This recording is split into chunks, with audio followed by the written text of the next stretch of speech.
you. Thank you. Okay, I'm going to start off. I have a confession to make. My wife's very nervous. It is incredibly difficult to buy a Christmas present for me. Really difficult. Every year, my mother-in-law will ask me, "What do you want for Christmas?" Every year, I say to her the same thing: "I want world peace." And she'll say, "You know, that's a tall order, but I'll see what I can do." But I'm obsessed with this idea that is there a way we could get human beings to stop trying to kill each other? That's it. Really simple. How do we do that? So for years, we have been stimulating the body with light. That's how these patches work. We gently stimulate the body with light, and we produce these amazing effects. But what if we could take light inside of our body? What if there was a way we could create a technology that would release light from within? Today, you're going to see that technology.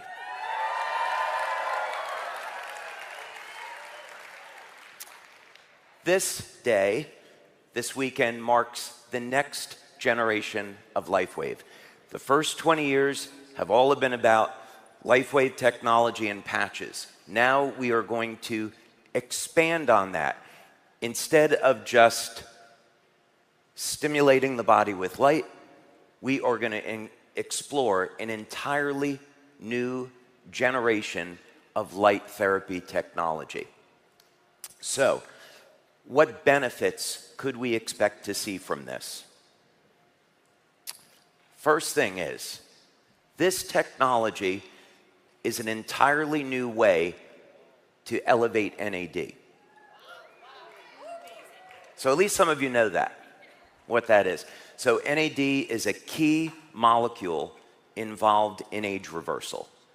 And it is an energy-carrying molecule within the cell. If we can elevate NAD, we can turn on energy production, we can reset genes to a more youthful state.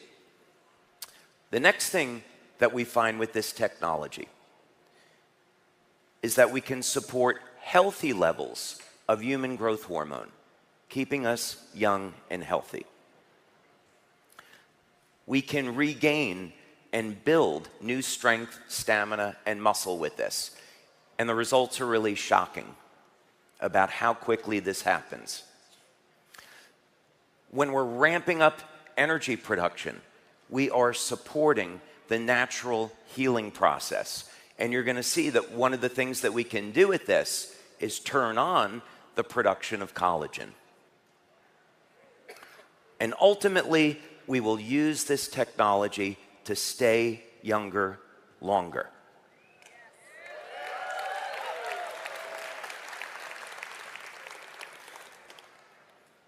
So increasing NAD, supporting growth hormone levels, more strength and muscle, natural healing, and living younger longer. These are 5 new benefits that are all coming from one new machine. So today, you are going to meet our new Lifewave water technology.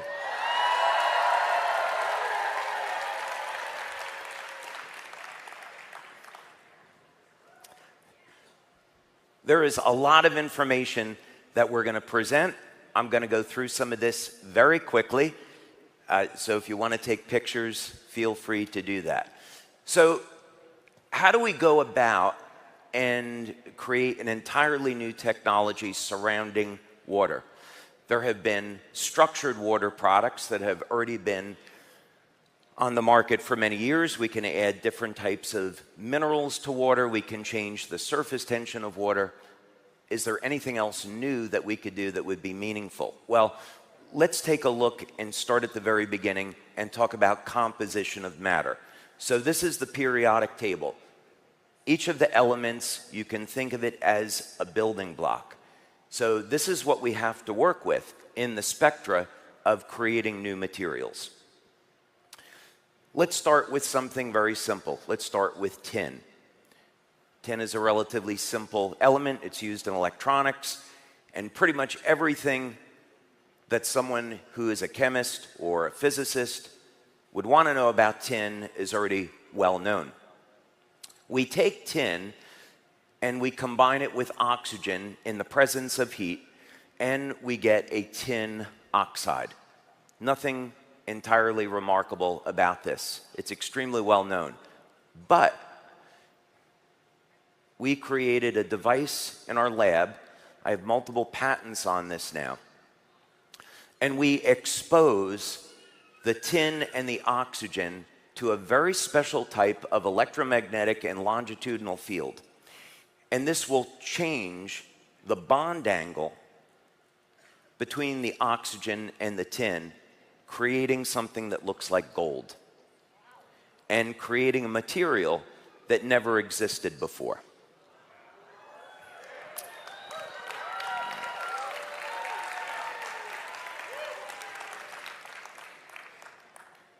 And here's the really interesting part.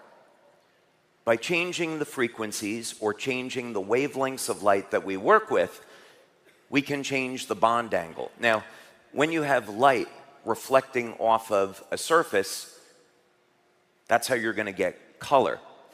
And so by changing the bond angle, we change the angle at which light is going to reflect off that surface, and as a result, we can change the color. So we've made these metals that look like gold, orange, red, blue, purple, just by changing and manipulating the matter with frequencies of energy. So we did something really fun. We created a Lifewave 20th anniversary coin from this material that never existed before, and we gave this coin to our qualified senior presidential directors.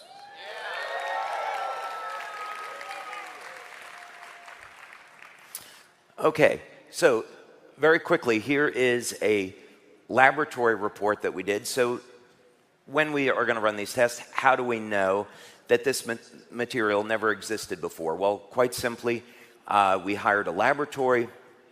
We used a technique called X-ray diffraction. We sent the material out, and it came back, as you can see here, unknown phase. So they compared this material to 60,000 other materials and found out that it had never existed before. And you can see a peak on the left that's showing that it's novel and unique. And then here is a laboratory report. No tin or tin oxide reference patterns matched this phase. So a unique, novel material.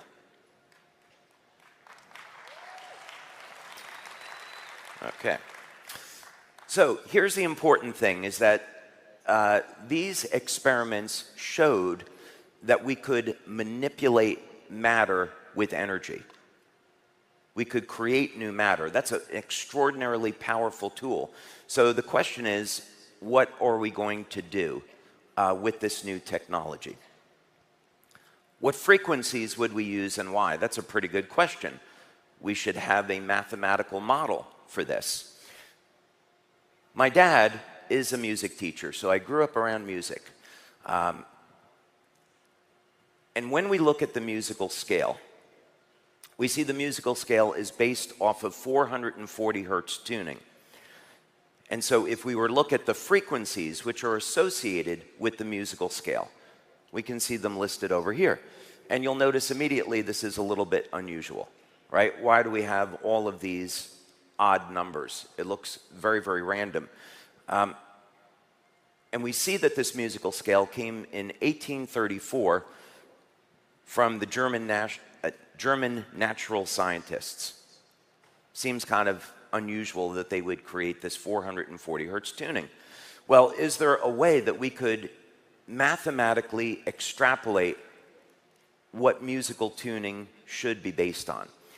So let's do this. We take a chart, and on the vertical column, we're going to put the number 2, horizontal column, we're going to take the number 3. And all we're going to do is we're going to double the numbers on the vertical column, and we're going to triple the numbers over on the horizontal column.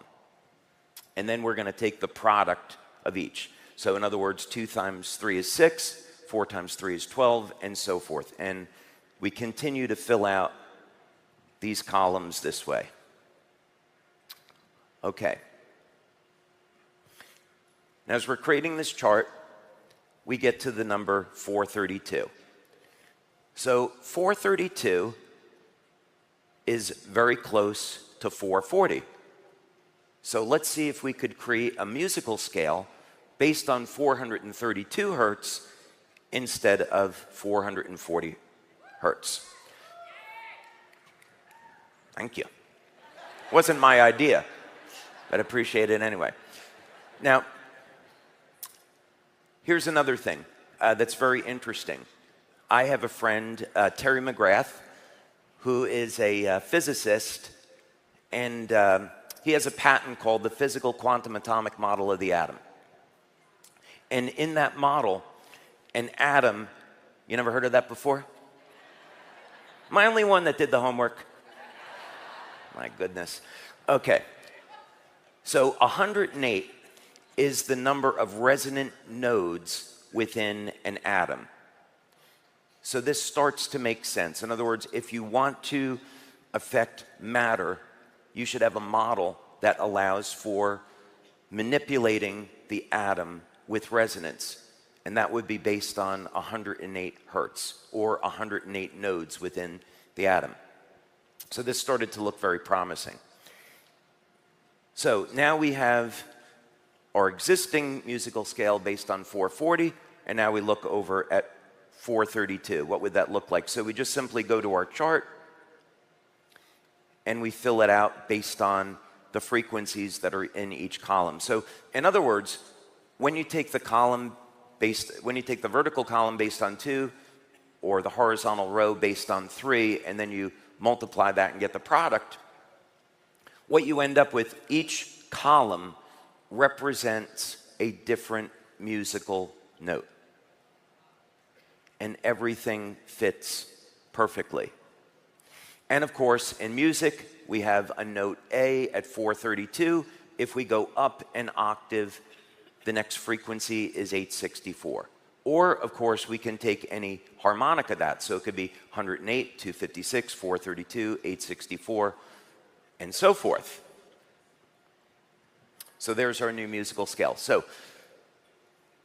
how can we apply this information? Well, here's what we did. We created this device called a double helix conductor. And if we're going to try to work with the natural world, then let's have an electromagnetic field that nature would use. So in this case, a double helix, DNA. So the idea was that we were going to take these musical notes and musical frequencies and plug them through this device and see if we could have any effect on matter. So one of the things we want to do is heal people faster. We want to increase protein synthesis. So at the time, we were in California.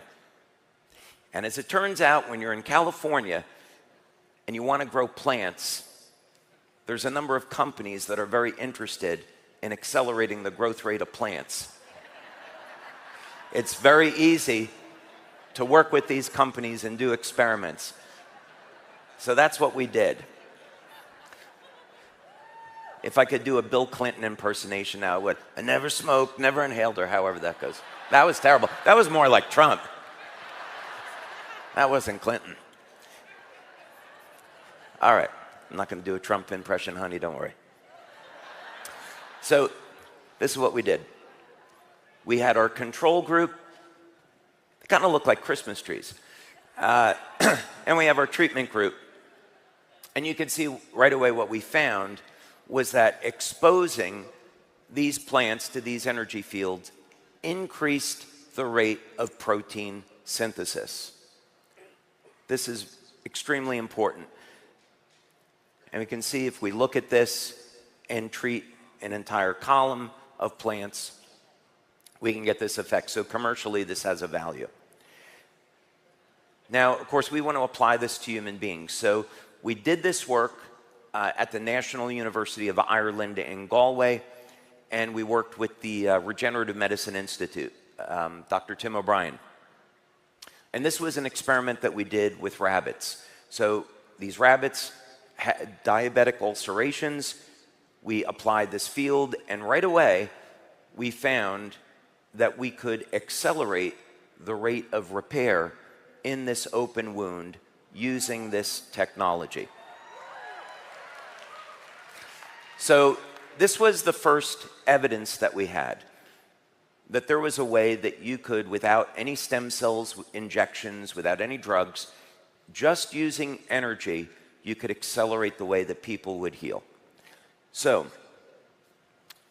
our focus now, of course, we went through many years of selling X39 and doing multiple studies on X39, showing how it activates stem cells and improves healing.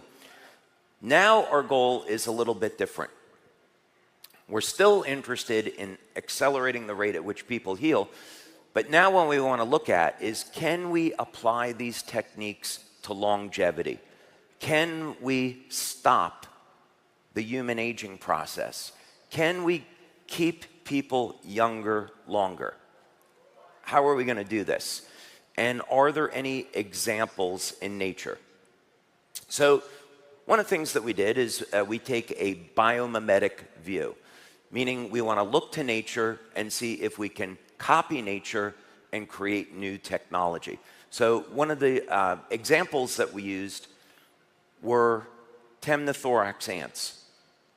Temnothorax ants, they get infected with a parasite, and as a result, it alters their gene expression, so they overexpress cytochrome C oxidase, and as a result, mitochondrial function gets upregulated. They end up producing more ATP. And in the process, they live 5 to 6 times longer than normal. So could we apply this technology? So here was the control group. We took a gel and a growth media that's used for cultivating ants, and we populated the media with ants. So they went to work producing tunnels. Then we took our treatment group and we exposed them to this energy field. And that's what happened. So we were able to show that we could take a mechanical device and transfer energy from that device over to a living system where it would increase the energy in the ant, and the ant could end up doing more useful work. So this is very key, because what we know from other experiments is that if you can increase the amount of energy that's available in a living system, gene expression changes to a more youthful state. So what does this have to do with human beings? Well, this is a link now and a missing piece in longevity. As people age, the amount of energy in their cells decline, mitochondrial dysfunction. So if we can have a technology that can reverse that, we can, at minimum, keep people younger longer.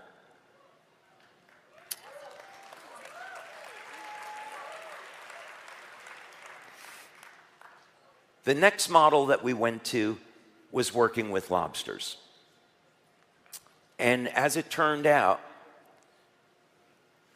the technology that you're going to see today is based off of how lobsters completely defy the aging process. Now, I have another confession to make. When we first built this equipment in our lab, I have a lot of really talented engineers that I work with, and we were setting all of this up and going through all these trials, and we got the first drops of this new water coming out of the machine, I said, I've done it. I've created lobster water. And so I was telling Meredith about this, and I was talking to Wayne about this. And I said, guys, this is incredible. We have this new technology. I call it lobster water. It's going to revolutionize health. And Meredith said, question, is it too late to change the name? Needless to say, your product will not be called lobster water. But it is the key to bringing light into the body.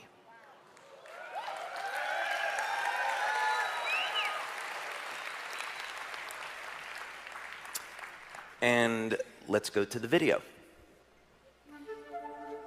For those curious about the intersection of science, faith, and naturalism, there sure are some fascinating conversations and facts out there that speak to the concept of intelligent design, the debate on God's existence, the age of the earth, unfathomable mathematical coincidences, Bible codes, and more. For instance, with over 11 million followers on YouTube, Destin Sandlin from Smarter Every Day recently visited Vanderbilt University to do research with his camera rolling on the existence of something called the flagellar motor. The implications for a biomechanical motor are insane. Think this bacteria is somehow moving just to move? Think again. This bacteria has an operating system. Yeah. It has sensors. Yeah. It has effectors. It has actuators. Exactly. Yeah. And it has feedback. Yeah, and feedback. I'm getting emotional. I know. Because it's so it's a neat design, is what I'll say. It is. It is. And it is all made out of molecules and looks like a sophisticated biomechanical motor that only recently was brought into focus through intense magnification imaging and modeled by the School of Pharmacology at Vanderbilt. It's made up of molecules and is hereby chance? So the flagellar motor exists, and it's amazing. It's complex, and it reminds me of an electric motor, and I love it. Like, I love this thing, and I think it's incredible. There are implications for the fact that something so complex exists and is so integral to the creation of human life. I mean, this is fascinating stuff. So it also opens up a huge debate. People say, well, how can something this complex come to be out of nothing? The logic goes like this. If this motor system is composed of complex individual parts, and all these parts work together to perform the overall function of rotating, then how did the individual parts come to be? Did it all have to happen at the same time? What were the steps these components took to assemble into such a complex molecular machine in the first place?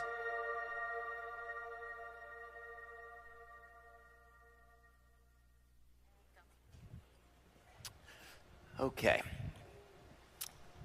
So, let's talk about for a moment if we seriously want to take on this subject of human aging and we want to look at, is it biologically possible to stop aging and hopefully someday reverse it?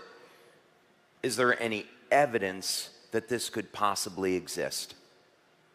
Well, what's so interesting is that when we go back to 2018, when we had the start of the release of X39, we knew that this was going to mobilize stem cells in the body, that this was going to support natural healing, it was going to turn on energy production, help to regulate inflammation in the body, support overall natural healing.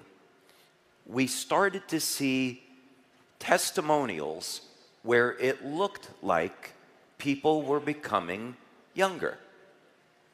Here was one example. One person likes that.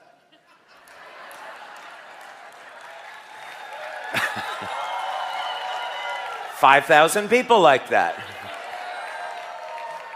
So we started to see this evidence that as people began using X39, they showed physical signs of becoming younger.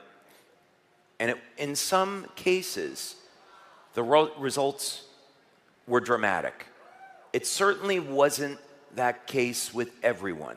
I wish it was, but it wasn't that case with everyone. But we did have dramatic testimonials like this. So the question is, what's going on here? What can we learn, and can we come up with technology to apply this to everyone? Because it certainly looks like it's possible to at least reverse part of the aging process. And certainly copper peptide will do that. So let's take a look through the literature. And this is fascinating. I've used this example before, but it's worth emphasizing again. Oxytocin. Oxytocin is the hormone that we associate with love.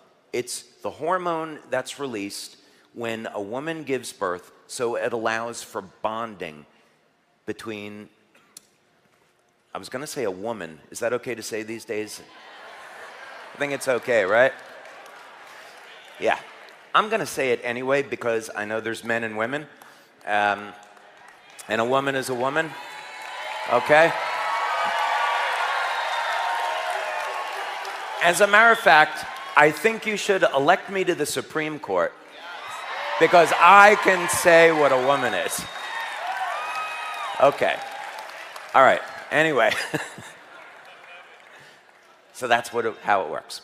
Now, here's the really interesting thing, though, about oxytocin, is that if we take old muscle tissue and we expose it to oxytocin, it will have a rejuvenation effect on that muscle tissue. So the muscle fibers begin to look like and resemble young, healthy tissue. So this can't happen unless we're having an effect on the genes. Now, we can understand this from the perspective of biochemistry. So when we're in a state of love, there's a state of reduced stress, anxiety, the body's calm, we're conserving antioxidants, there's less inflammation in the body. And ultimately, when we're not in a chronic state of inflammation, that means we're protecting our DNA. So it's kind of easy to understand on this on a biochemical process when we're thinking of prevention, but when we're thinking about age reversal, that's an entirely different subject. There's more going on here than simple biochemistry. So let's see if we can understand that. So let's take a look at lobsters. We're going to use lobsters as a biological model. And lobsters are able to defy aging. There have been lobsters that have been found that are over 130 years old. And lobsters don't age during that process. So if you were to examine the muscle of the lobster that's 130, it would look like it is young and healthy. There's no type of oxidative stress, no inflammatory stress, no signs of aging whatsoever. In fact, as lobsters get older, they get stronger. So we want to understand this. They're not going to die due to old age. Lobsters will be killed by a predator like human beings. They're going to get sick, or they're going to outgrow their shells. Those are the mechanisms in which a lobster is going to meet their end. But it doesn't happen through normal aging. So when scientists look at an explanation in the scientific literature, the prevailing theory is that this all has to do with the telomeres. Excuse me. So this is based on telomere biology, meaning that telomeres are the rods on the end of chromosomes, and they're going to control the number of cell divisions. So as we age, as human beings age, these telomere rods get shorter and shorter until finally we're in our 70s and our cells can no longer multiply and divide. In lobsters, that process never happens. Lobsters, their cells will continue to divide an infinite number of times. So of course, humans have these telomeres, and one of the searches today in telomere biology is to look for either a drug or a naturally occurring material that can keep the telomeres lengthened. So, all that information is true. However, what we found in our research is that this was not the whole story. It was part of the story, but it doesn't explain everything. So, what if there's more going on here? Let's see what we can learn. What if there is some natural living code that's responsible for the lobster's immortality? We already know that everything in the body is controlled by light. It's the way we were created, it's the way we were designed, and it's very easy to prove scientifically. The electromagnetic systems in the body, the electrical systems in the body control the biochemistry. So there must be a way to tap into this. How are the lobsters using their energy fields to prevent aging? That's what we want to know. So, since we are in the business of treating the body with light, a valuable tool is spectrophotometry.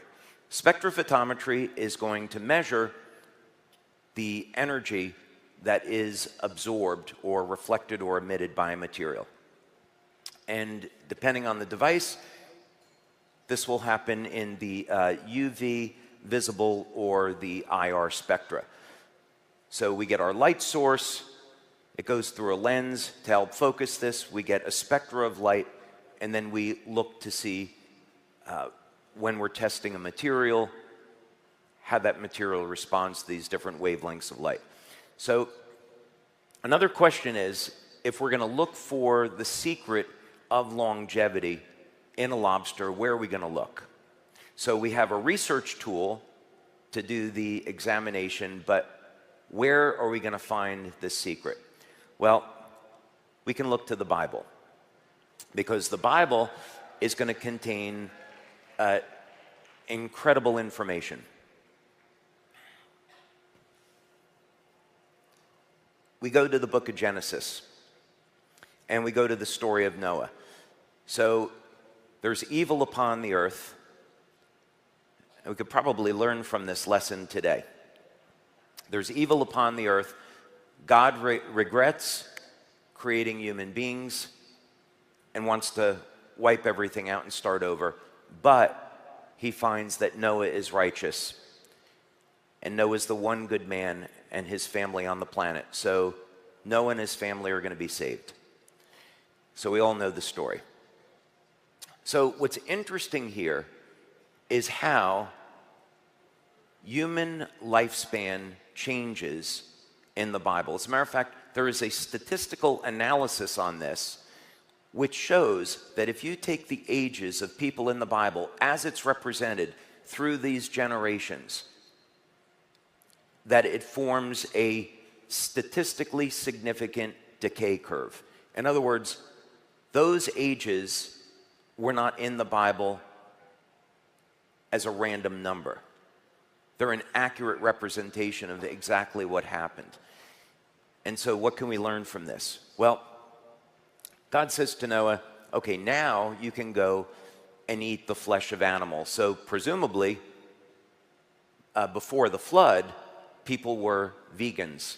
We're eating fruits and vegetables. But now we're going to go ahead and eat the flesh of animals, but don't eat the blood, because the life is in the blood. So what if we were to take that literally? What if there was something in blood that hadn't been discovered? We all know what blood is meant to do, but maybe there's something else there that's been overlooked. So let's take a look. For lobster blood, there's a number of different varieties. And we turn to this scientist that's an expert, Robert Baer. And he's been studying lobsters his entire life. And we had a very interesting conversation with him. And one of the things that came out of this was that lobster hemolymph was being used as a treatment for COVID-19. And lobster blood is based on copper, of course. So what's hemocyanin? Hemocyanin is a copper-containing protein. So lobsters are the Vulcans on this planet. For all you Star Trek fans, so happy we got some Star Trek fans here today. Okay, a lot of Star Trek fans, all right. So of course we can't help but notice that in human beings, GHK is bound to copper, and that will reset about 1/3 of the human genome to a younger state. So I think it's fair to say, would a similar mechanism be going on in lobsters? Does the copper content have anything to do with the longevity? So we could look there, and what's the connection? So we pull up this research study that's done by Professor Joseph Kunkel. That's a big lobster. I'm not sure if it's just coming out of a broiler, though. I think it's alive, but I'm not sure. That would feed a lot of people. And here's what the spectrophotometry chart is going to look like on this.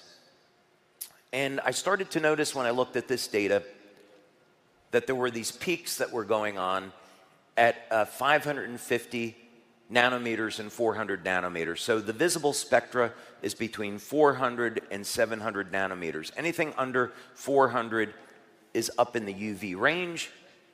Below 700 is in the infrared range. And you can see that there's these interesting effects that occur where these three different samples intersect between 700, 710 nanometers, and 525 nanometers. Okay, I know this is getting technically boring, but there's a reason why we want to go through this. So a moment ago, we were talking about musical scale and 432 hertz. So we did these experiments, and we showed that if we put music, essentially, into these electromagnetic coils, that we could accelerate the way that people healed. What does this have to do with wavelengths of light in lobster blood? Is there any possible connection? So the immediate thing that we notice is that if we start with a 432 based tuning and then we double the number, we're going up in octaves. So here's what I did. I took 432 and you continue to double it. And you can also put this into a online calculator for converting frequency over to wavelength. So there's a number of ways to make this calculation, but basically you can convert a musical note over to a wavelength of light. So that's what I did here. And we end up with 400, when you do the calculation, you end up with 432 hertz, equal to approximately 631 nanometers. Now, I'll tell you why that's interesting. It's interesting because in the scientific literature, 630 nanometer light is one of the wavelengths of light that's used to turn on mitochondrial function. And 440 hertz is not. All musical instruments should be tuned to 432 hertz because it is harmonic with the human body. It actually promotes energy and healing. Alternatively, we can use 630 nanometer light to turn on mitochondrial function. But we're still going to, if we do that, we're still going to be stimulating the outside of the body. And the patches are still superior in this sense because we can turn on specific peptides in the body that you can't with normal light. But this is a very powerful piece of information. So let's take a look at this. So we go back to our lobster data, and now we have 550 nanometers is one wavelength of light that's coming off of lobster blood. 630 nanometers, we took that number based off of 432 hertz tuning because that's what we were using in our experiments. And my hypothesis was that 630 nanometer light is in the lobster, we just didn't detect it in the lobster blood.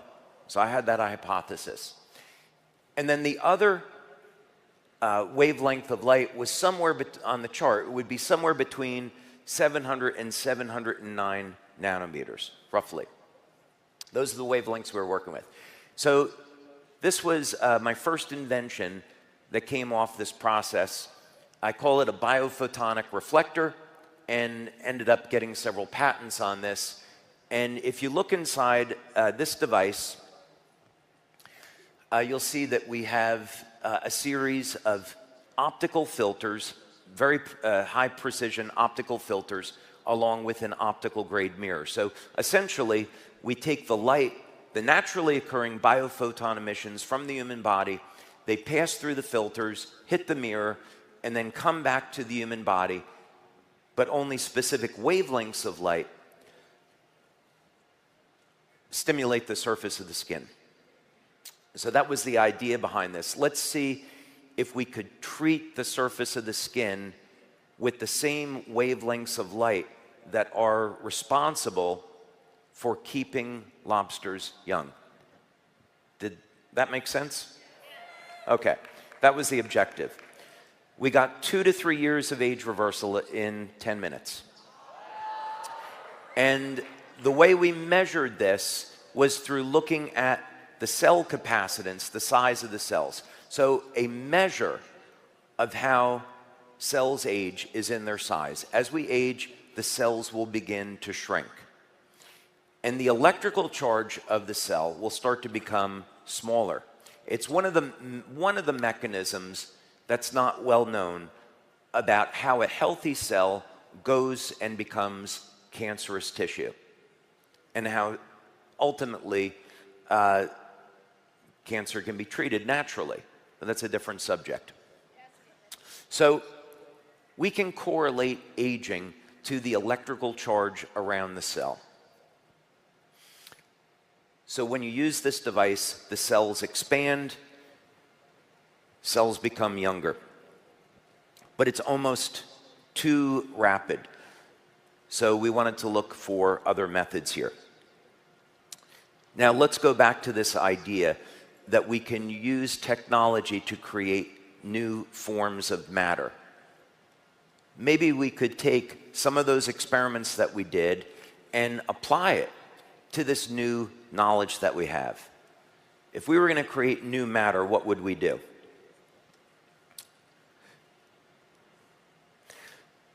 Hydrogen, as it turns out, has a metallic state.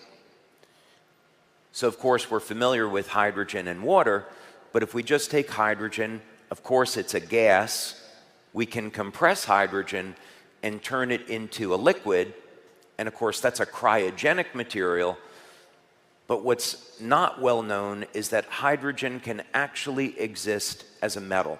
So if we go back to these experiments and we say, okay, we took different types of metal. We took bismuth, copper, tin, aluminum, antimony. We put them into the presence of oxygen, exposed them to light and these electromagnetic fields, and we created new matter.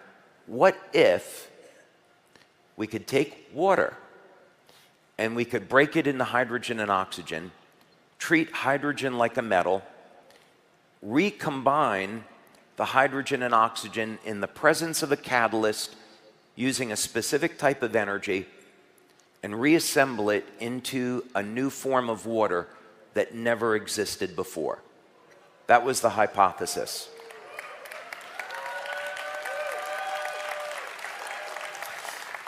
So if we could achieve this, what it would literally mean is that if we could do it, we could create a new type of water that had photons of light embedded into the bonds of the water, so that when you drank the water, it would release that light into the body. That was the goal here. And that's how we got from where we started to where we are now in this presentation. So I built this machine that was about, It was a great Tony Stark moment for me. It was maybe about 3 feet wide and about 9 feet long. And we started getting drops of water coming out of this thing. And it was incredible to see it for the first time. But it was so slow, it was so painful. But we did it. So everyone knows what ice looks like. Here's a beaker of distilled water where we freeze it. Now what we're going to do is we're going to take this new water and we're going to do the same thing. We're going to freeze it. So why do we want to freeze it? Well, it's a phase change. Another hypothesis here is that as water goes from being a liquid to a solid, in chemistry that's a phase change. So can we see whether or not the light in the water is going to be released when the water changes state? Because that would represent a change in the bond angle, so it would make sense to me that the light would be released during that process. And that would be a really great thing, because it would mean that once the water gets into the body, the water will phase change and release the light. So let's see what happens. We started freezing it, and we started to notice these highly coherent threads of water crystals. So this was important because we know that if you were to have a structured water, the water is highly organized. So we start to see some evidence here. And, sorry, I had skipped ahead one. Okay, now we're good. When the water freezes completely, really interesting things happen. We get a vortex funnel that occurs at the center of the beaker. And of course, we associate vortexes with natural energy and living systems. If you look at the beaker from underneath, again, you can see this implosion that occurs as the water crystals move towards the center as compared to the control. As you change the wavelengths of light that we use to treat the water, different shapes start to appear, living shapes start to appear. In some samples, they resemble an egg. And what do we think about eggs? Eggs are life. And depending on the type of water that we use and the treatment and the amount of treatment time, we get an increase in the density of the number of water threads.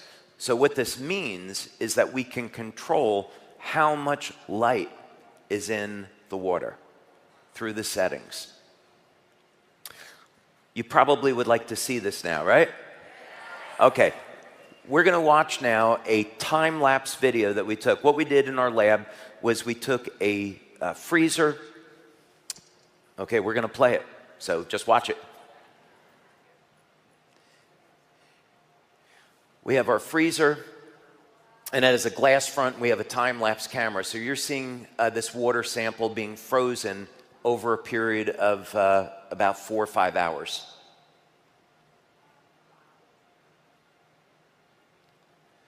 So normal ice on the left, and there's our nice vortex funnel and implosion of water on the right. Okay, what do you think?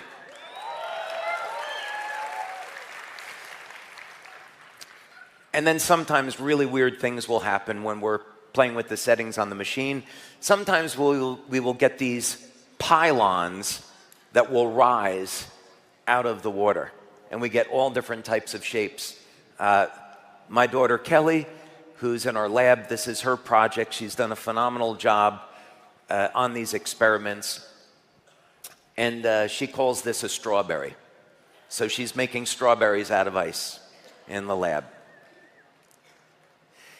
So now that we have created a new form of water, the question is, and by the way, this is patented already. This was a very quick patent for us. So we'll have just filed another 4 patents on this. We'll have over 20 patents on this technology by the time we're done. So we need to be able to determine if there's any benefits from drinking this water. Now we've created this new form of water, never existed before. Now we want to know if there's any longevity benefits. But what happened next, I think, was even more incredible. We had created this new water, never existed before. We did it from using a piece of equipment that has only been around since the 1950s, spectrophotometry. So prior to the 1950s, there would have been no way to figure out what wavelengths of light lobsters were emitting, which was fundamental to this discovery. What I found, though, what I didn't expect, is that the same codes, the same living codes that I used to create this technology were found in a book from 5,000 years ago. The key to this discovery was already in the Bible. Let's go to the video.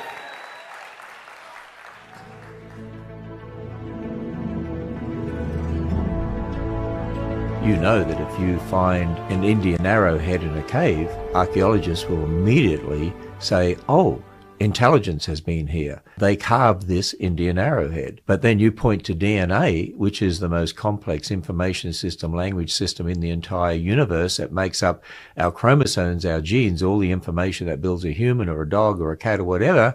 And secular scientists will say, oh, chance, chance, chance. You know what DNA is?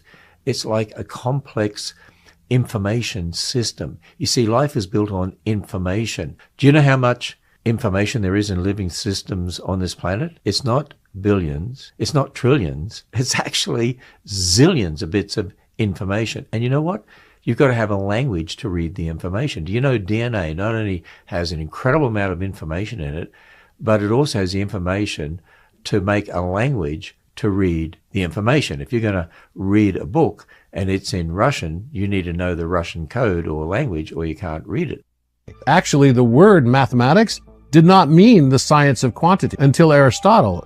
At Plato's time and before that, mathematics just meant learning. That's why the word polymath just means many, poly, learning. So it was synonymous with all learning because mathematics was just the language of all learning. You know, another thing people don't realize is this was an age, Greeks didn't have numbers like we have.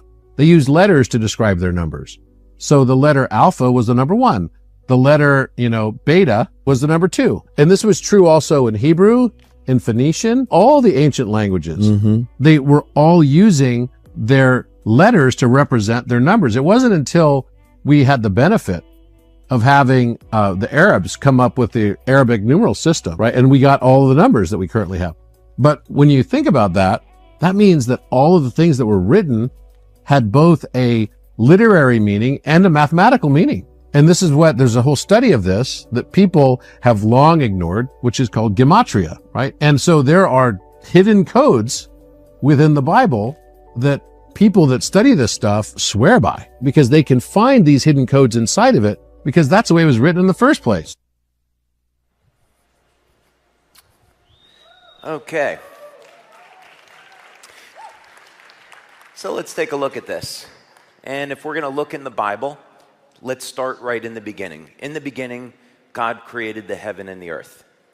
So, what information could possibly be there where we could learn something new that isn't already self-evident? Well, there is, as it turns out, more information there in this one simple sentence than we might normally think. So let's look at it. First of all, in the beginning. We can think of this as representing the concept of time, past, present, future. God created the heaven. Well, heaven is kind of everything around us. That's space, length, width, and height. And the earth, that represents matter, solid, liquid, gas, plasma.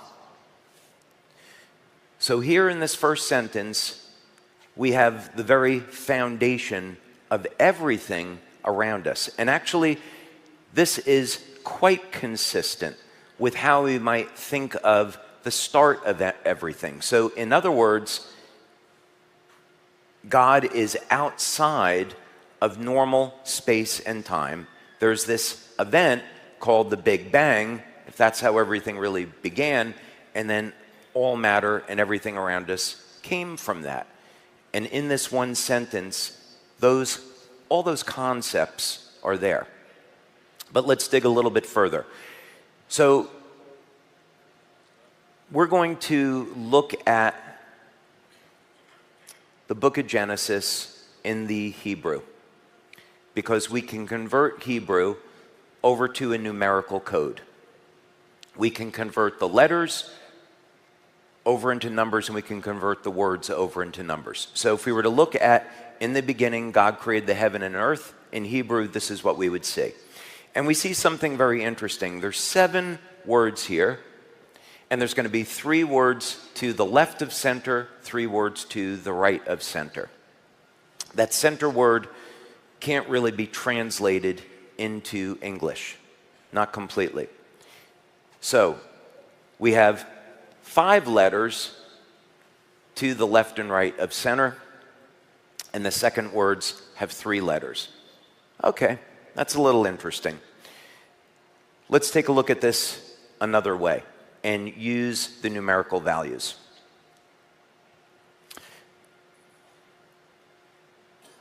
First, let's go back one slide, because actually there was something here I wanted to show you that wasn't here. We can look at this as being a ratio. 3 words out of 7, or 7 words and then 3. 3, 7, 7, 3. Those numbers mirror one another. Oops. Try that again. Okay. So we're going to convert these letters and words over into numbers now, and this is what it's going to look like. So far, they just look like numbers and nothing really much more about that. Oh, there's our 3773. My mistake. Okay, so we got these 7 words total, 3 on the left, 3 on the right. Now, let's just start someplace and let's add all of these numbers together. We come up with 2,701. Okay, so far, nothing really remarkable about that. Apparently, however, 2071 is 37 times 73. 3773. And I want you to remember that 3773, because later on it's going to become very important, because it was foundational to a discovery I made. 37 happens to be the 12th prime number. 73 is the 21st prime number. 1, 2, 2, 1. Those numbers mirror one another. Maybe there's something about that that we're supposed to pay attention to.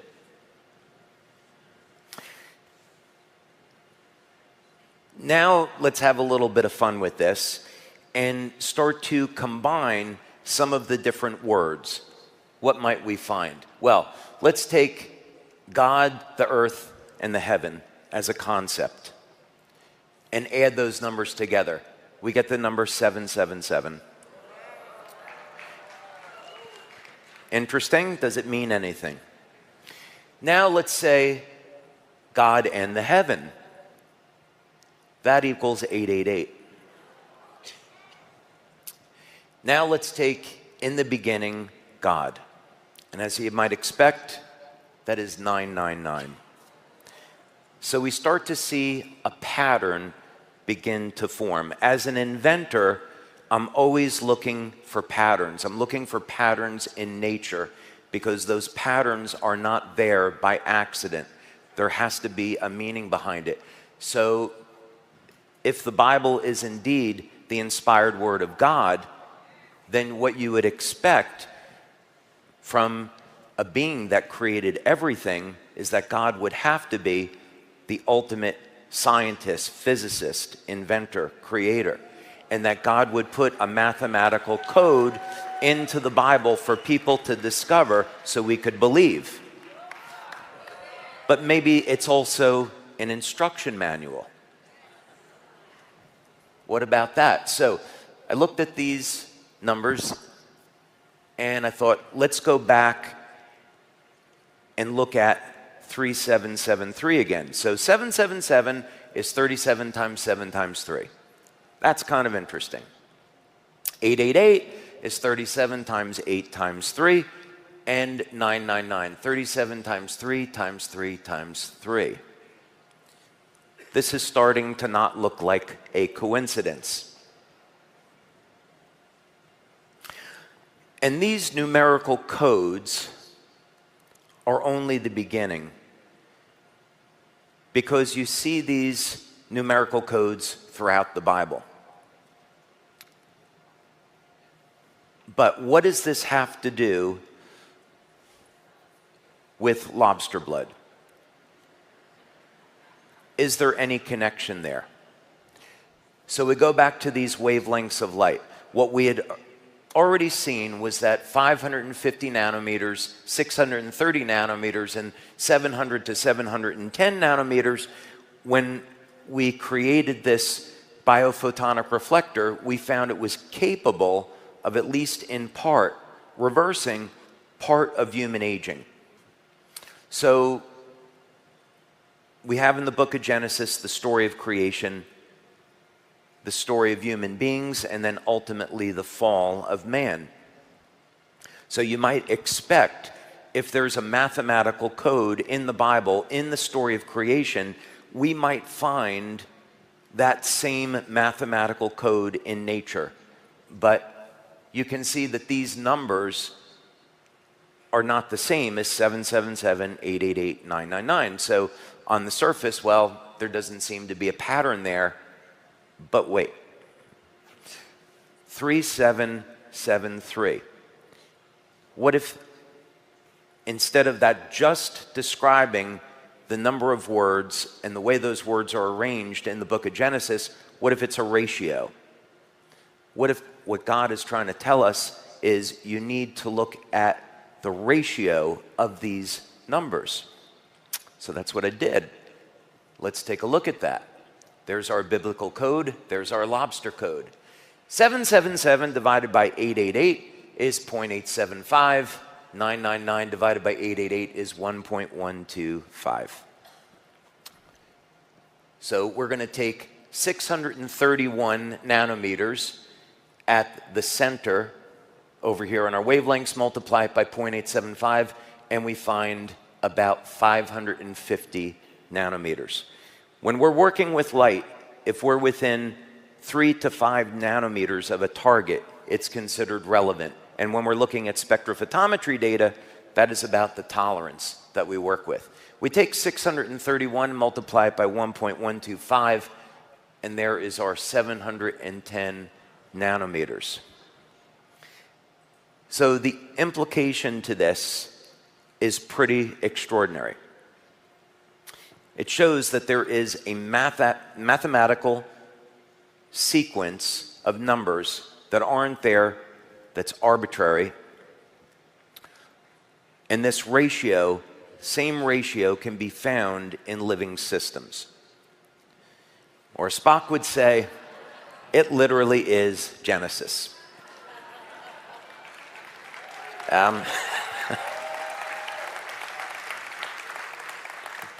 Okay. What movie was that from? Anybody know? Star Trek what? Which Star Trek movie? 1, 2, 3, 4, 5, 6? Star Trek 2. Come on. I know my friend Matt over here knows the answer. He's just not saying anything. Okay. So what does this all mean? Well, I think in simple terms, we can say that the Bible is a historical document. If you were to speak with a Hebraist, they would say it's definitely a historical account. It's written as a historical account of things that actually occurred. So it means as that reference, we can learn from it. But because we can convert the words over into numbers, we can look for patterns there, and we can learn from them. And this is all just the beginning. They're not there by accident. So it is, to me, evidence that the Bible is the inspired Word of God.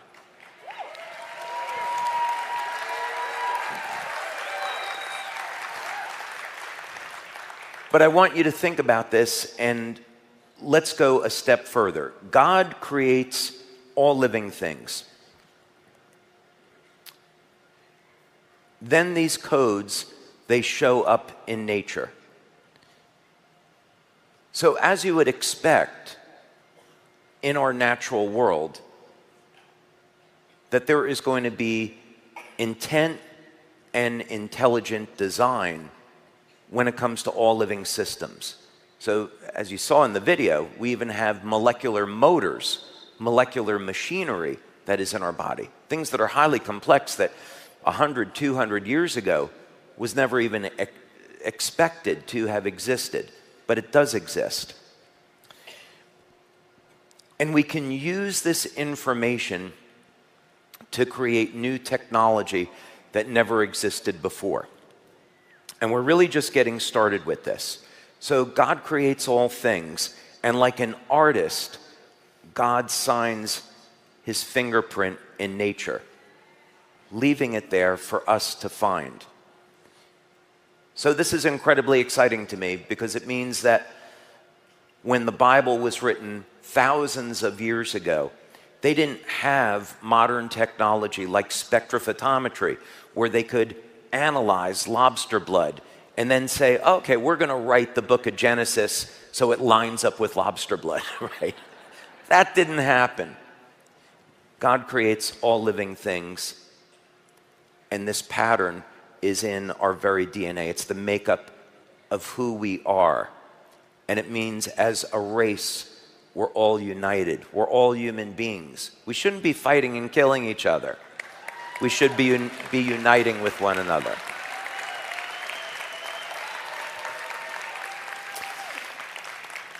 Now, there's something else that goes with this. As you might expect, I looked other places in the Bible, and the next one that I went to was the tree of life. So I'm going to be talking about this more. I'm actually running a little bit ahead, which is great. I have a little bit more time to talk about this today, which I wasn't expecting. So I'll tell you about the story of the tree of life, right? Well, you all know the story. That's not what I mean. So the tree of life, we know that when there's the fall of man, I'm certainly not going to blame women, not here. We all know what happened. But there's the fall of man, and what God says is, okay, we have to separate now human beings from the tree of life. And so you could say then in the beginning that human beings were designed to be immortal, that we were never designed to age. And so there was a mechanism that existed on this planet to prevent us from aging. Just like lobsters never age, planaria, hydractinia, tardigrade, these living systems. And by the way, did you notice that these living systems live in water?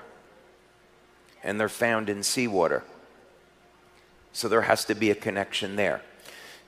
So if a mechanism was put onto our planet to prevent human beings from aging, and it was this thing called the tree of life, we obviously don't have this here today where we can look at it and examine it scientifically, but what we do have is the mathematical code in the story of the tree of life. So I looked at that code, and I distilled that code down into a number.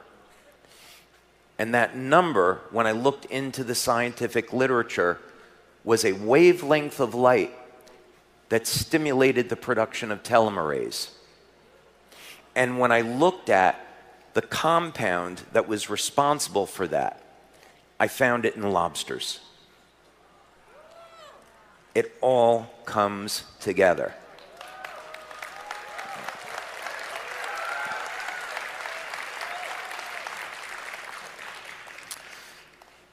So the technology that you're going to see today incorporates all of this information. What we did was We started from very primitive, a prototype in our lab that was gigantic, it was expensive, it was functional, and we were able to do our initial studies.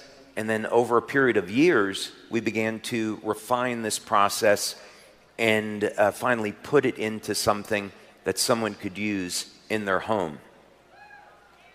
But what we want to really know is, this is all intellectually interesting. What we really want to know now, though, is what effect does drinking this water have on the human body?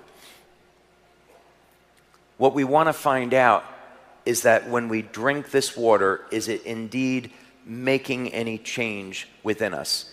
And that's what we're going to take a look at. So let's go to the video.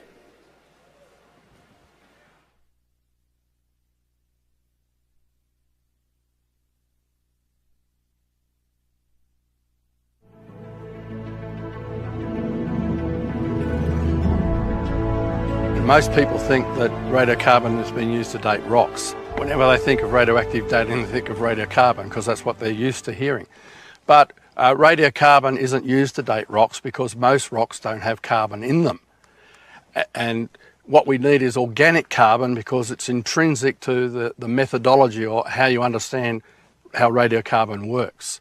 How does a tree then get carbon-14 in it? Well, it's simple because the radiocarbon is produced in the upper atmosphere. Cosmic rays bombarding the Earth's atmosphere turns nitrogen atoms into carbon-14 atoms, which circulates into the carbon dioxide that we breathe. Mm-hmm. And so it's also taken in by the plants during photosynthesis. So it's in the wood, it's in the leaves, it's in the vegetables we eat. Animals take it into their bodies, so it's in the animals that we eat, so it gets into our bodies. So not only are all these plants around us radioactive with radiocarbon, but we are ourselves. So you have it, I have it. Correct. And as long as we live, we're taking more radiocarbon into our bodies.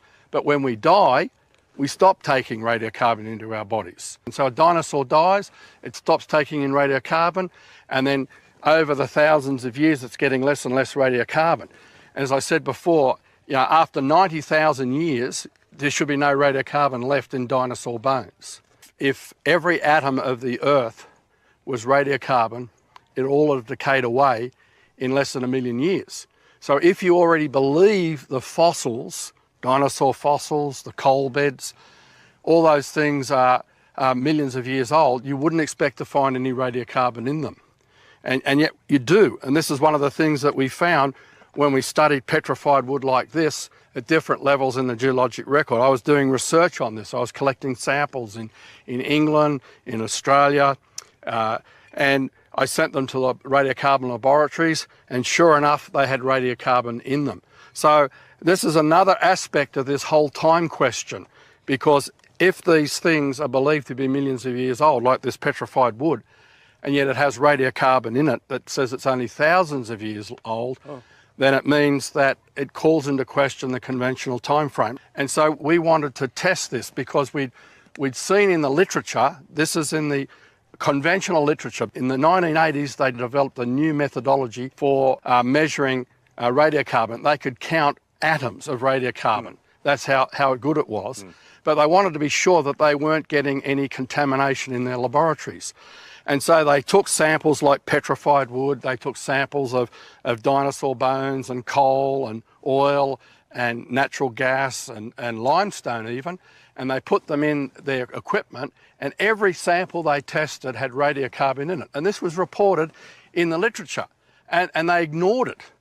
So in our research, we decided, well, we'll test that for ourselves. We wanted to be sure that, this wasn't an artifact of the conventional experimental method. So we selected samples from 10 different coal beds around the United States, some coal beds that were conventionally as young as 40 million years, some coal beds that were conventionally over 300 million years old. And when we tested them for radiocarbon, they had radiocarbon in them, and they all yielded the same radiocarbon age, which meant that these plants must have all lived at the same time and died at the same time. And that fits the flood paradigm, because these would have been pre-flood trees that were all buried together at the same time. But we went further. We thought, okay, let's test out some material that's come from inside the Earth that's got carbon in it. So we selected diamonds because diamonds come from deep inside the Earth. Remember the volcano that we were at? Yes. The SP crater? Well, from inside the Earth, we have these volcanic eruptions that bring diamonds up. They're made down deep inside the Earth, which means the diamonds have never been in contact with the atmosphere until they're brought to the surface. Because carbon-14 is produced in the atmosphere, we wouldn't expect them to have any radiocarbon in them. Because also, they're the hardest substance known, so they can't be contaminated. So even when they arrive at the Earth's surface, you're not going to exchange carbon-14 in the atmosphere with carbon in the diamond. So whatever the diamond brought up from the depth has been bottled up and locked in. So we tested the diamonds. We got several diamonds from Africa, and every one of those diamonds yielded radiocarbon at much the same age. It was detectable radiocarbon. Now, we presented this research at a conference, the American Geophysical Union, one of the largest bodies of geologists that get together. We had a poster presentation, and unbeknownst to us, one of the scientists that saw our presentation of the diamond evidence was from a radiocarbon laboratory. So he went back to his own university radiocarbon laboratory, got his own diamonds, and reported similar results to what we had found. Here's the sticking point. The diamonds are supposed to be between 1 and 3 billion years old. That's the conventional age. For them to be only thousands of years old flies in the face of the conventional wisdom. So again, this is an illustration. You know, we did our own sampling, got our own laboratory results, and verified what was already in the open scientific literature for several decades, whether it's petrified wood, coal, dinosaur bones, the shells of shellfish, they all contain radiocarbon, all through the fossil record. And so that tells us that these layers aren't millions of years old. When we're talking about radiocarbon, these radiocarbon results, we're talking about an Earth that's only thousands of years old. We're talking about trees being buried in coal beds all in the 1 year during the flood. That's why they gave the same age. Then that's radically different from the conventional paradigm. They've excluded God from the picture. And that's why they can deliberately choose to ignore the evidence. It's not that the evidence isn't there, it's that they've chosen to ignore it.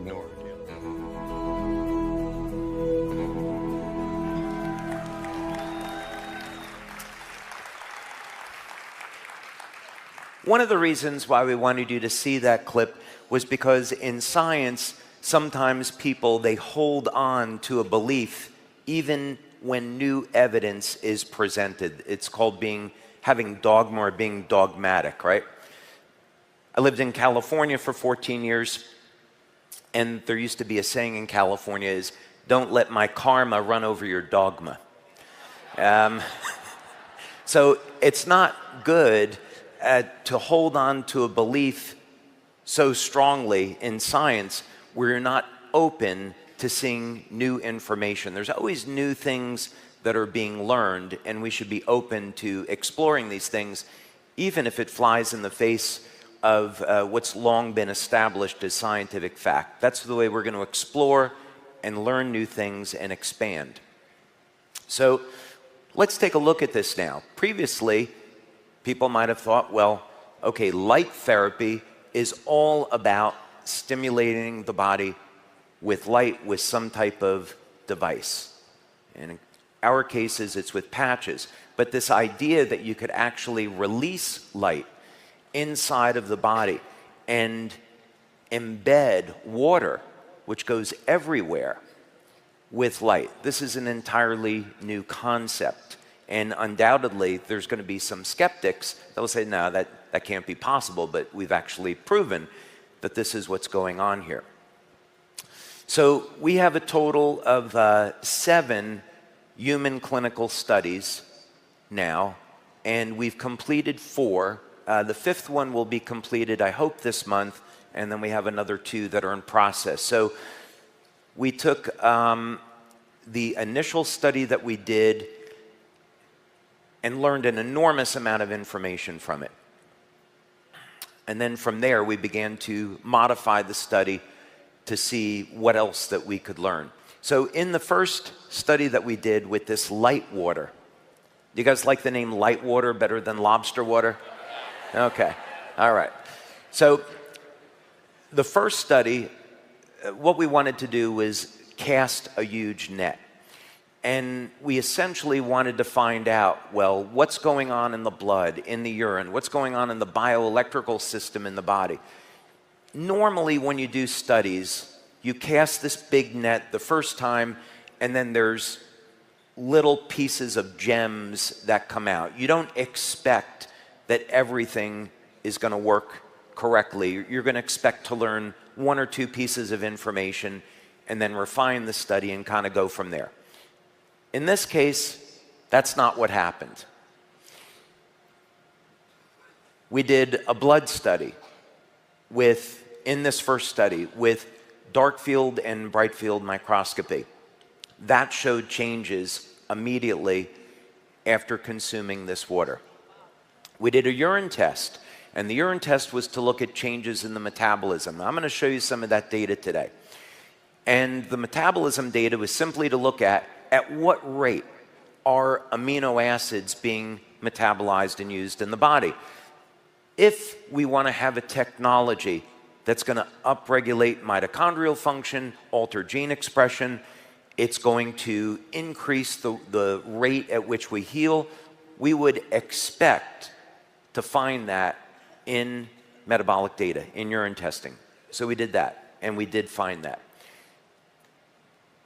We had people connected to a physio suite. We looked at their heart rate, the heart rate variability. We looked at EEG. We saw changes there. We had people sitting in front of an infrared camera. And we had people drink this water. Now, what we were looking for was to see if people were in pain, and you can see the inflammation on the infrared, if drinking the water would get rid of their pain. What we didn't expect to find is that when people drank the water, we would see light coming out of their throat. And this showed up in some people on the infrared. Now, when we have a new product, of course, we want to see how long is it going to take for people to respond to the product. So most of you are probably pretty happy that people respond to X39 in the first 24 hours, right? Yes, or I thought you'd be happy about that. Okay. In this study, and bear in mind, X39 is our flagship product. So the idea here is that we can have a technology not only to stimulate the skin with light, but now to take light in the body, and the two are working in harmony. So could we see that people's results with X39 would even be faster than 24 hours? Well, we had one person in the study. We had in these 4 studies about 80 people. We had 80 people. One person out of the 80, after drinking the water, responded within only 2 minutes. Yeah, it's one person. I know. 79 out of the 80, we saw changes in the heart rate variability and the EEG in 15 seconds.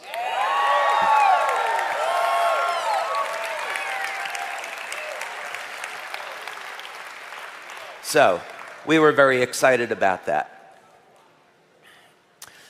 So, let's take a look at this now, and we want to see what happened in the urine data. So we got statistical significance, and actually Dr. Caitlin Connor just sent an email 2 days ago saying on the new study that they just did, they got statistical significance on that, so it reaffirms the data that I'm about to show you here, and we actually learned some new things. So the first amino acid, and I want you to look at this from the perspective of looking at a pattern that's forming, because that's exactly what happened here. Each one of these amino acids that gets upregulated in the body is a sign that that amino acid is being used, but what is it telling us about exactly what's going on? So the first one is sarcosine. And sarcosine, it shares properties with glycine. And what's interesting is that it's used to improve cognition. So when you drink this water, one of the effects that people report is a rush of energy up into their heads. That's sarcosine being metabolized and turning on the brain. And if you think about this another way, bioelectrically, if we're releasing light into the body, the big users of electricity in the body are the heart and the brain. The heart and the brain have massive electrical fields. So you could look at it another way. What happens is you drink the water, the light increases the electrical field and electromagnetic field around the heart and the brain, and this triggers changes in the metabolism, and we see sarcosine being utilized as a symptom of expansion of consciousness and improved brain. So expect to have improved memory, focus, processing in the frontal lobes from drinking this water. Okay, serine is another amino acid that we saw, and interestingly enough, serine is related to cognition. So here we have another pathway. So apparently when you drink this water, it makes your brain work better. What else could be going on here? Now I've got some good news for you, some great news when it comes to you X39 fans, because glycine, which is used in the manufacture of copper peptide and glutathione, gets upregulated when you drink this water. That means people will get better benefits when using X39. Now, not only that, but your lifespan is directly correlated to your body's levels of glutathione. We know that copper peptide declines with age, so the higher your copper peptide levels, the longer that you live. If we had a technology that could prevent us from aging, what you would expect to find is that it would help support your body's levels of glutathione and copper peptide, and that's exactly what we found.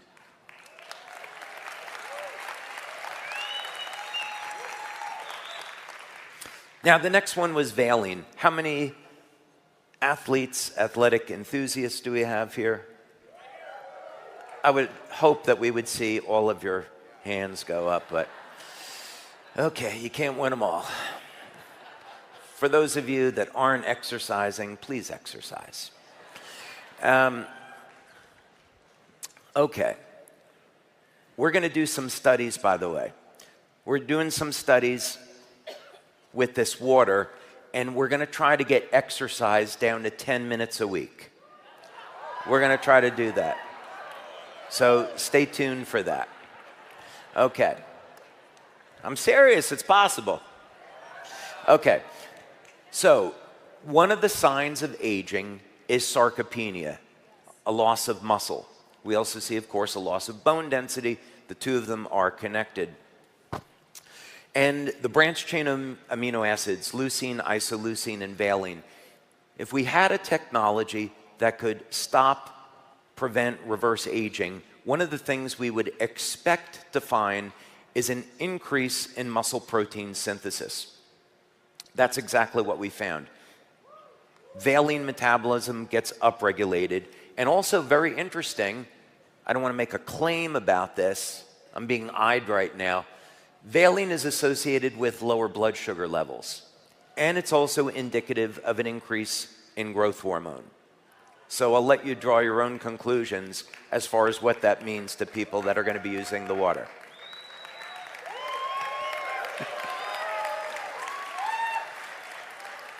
I have my attorney looking at me right now saying, don't say it, don't say it, don't say it. That's our 20th anniversary, I can say it, right? All right. Okay, histidine, another amino acid, and what's interesting about this is histidine is part of carnosine, and of course carnosine is composed of alanine and histidine, and we know that that is associated with longevity. So we increase our body's levels of carnosine. It's been shown to increase lifespan by 30 to 40%. So again, here we have another indicator. By releasing the correct wavelengths of light inside the body, we can turn on mechanisms associated with longevity. Not surprisingly, along with histidine, we find alanine metabolism getting upregulated as well. And of course, we know alanine is not only associated with carnosine, but also AHKCU, or what we want to upregulate with X49. You drink the water, it makes X49 work better, in addition to X39. Leucine. Okay, so leucine is another branch chain amino acid, and this was the big one because leucine turns on mTOR, and mTOR, of course, is associated with muscle protein synthesis.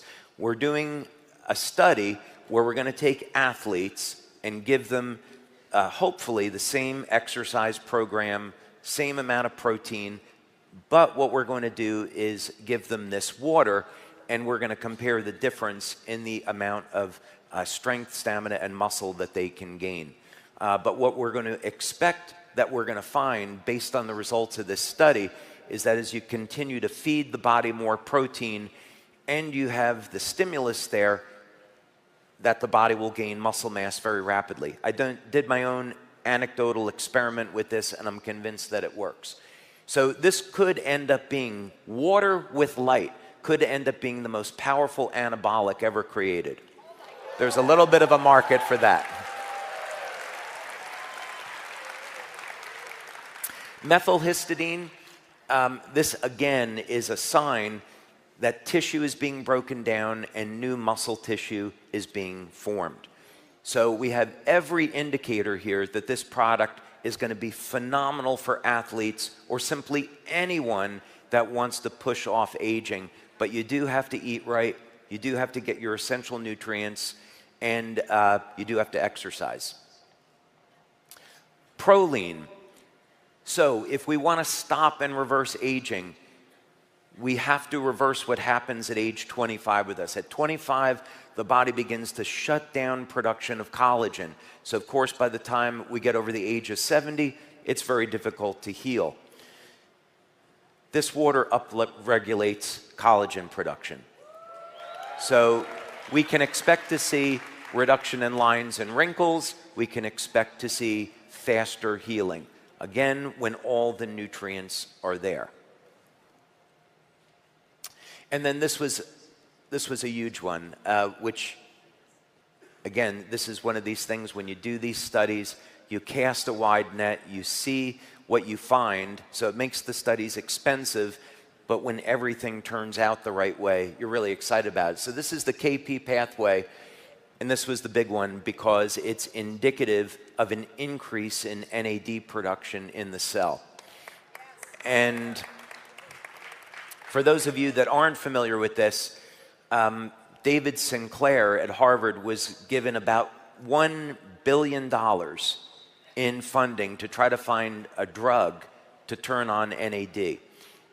Because NAD has been found, when you upregulate it, can reverse at least part of aging. So again, we have another indicator here that you drink this water and it is stopping and reversing parts of human aging. And there's a lot more for us to explore here. And that's just the beginning.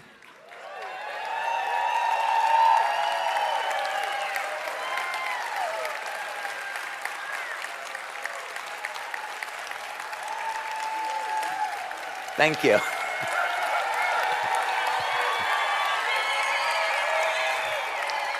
Thank you. Thank you. Thank you very much. Thank you very much. Thank you. Thank you very much. You guys want to see the machine?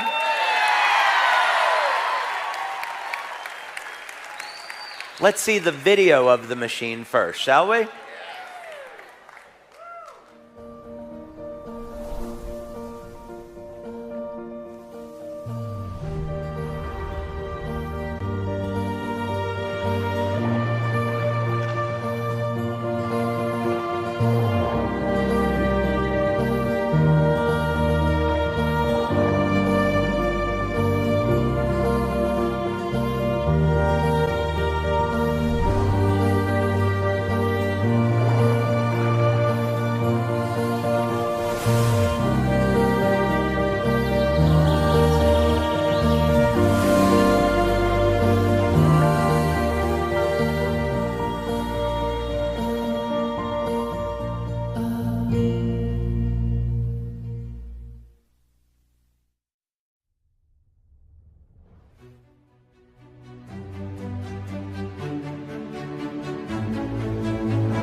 Okay. Well, we're going to talk about this new technology now. And for that, I would like you to give a warm round of applause for our Global VP of Marketing, Mr. Wayne Moorhead.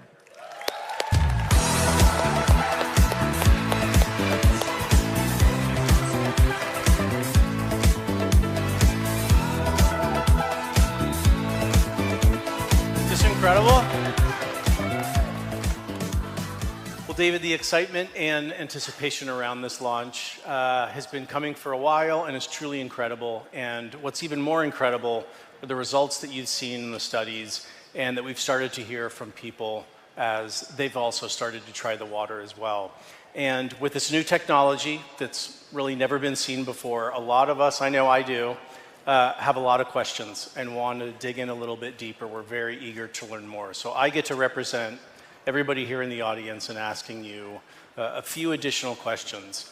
Just to dig in a little bit deeper, I know we all want as much information on this product as we can. So I'd love to start off with water itself. So why is that such an ideal delivery system for this light technology and for these health benefits?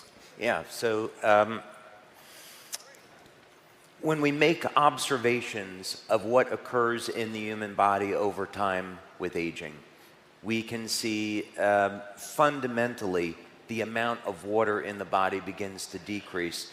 But we understand that, but do we really understand the impact of what's going on there?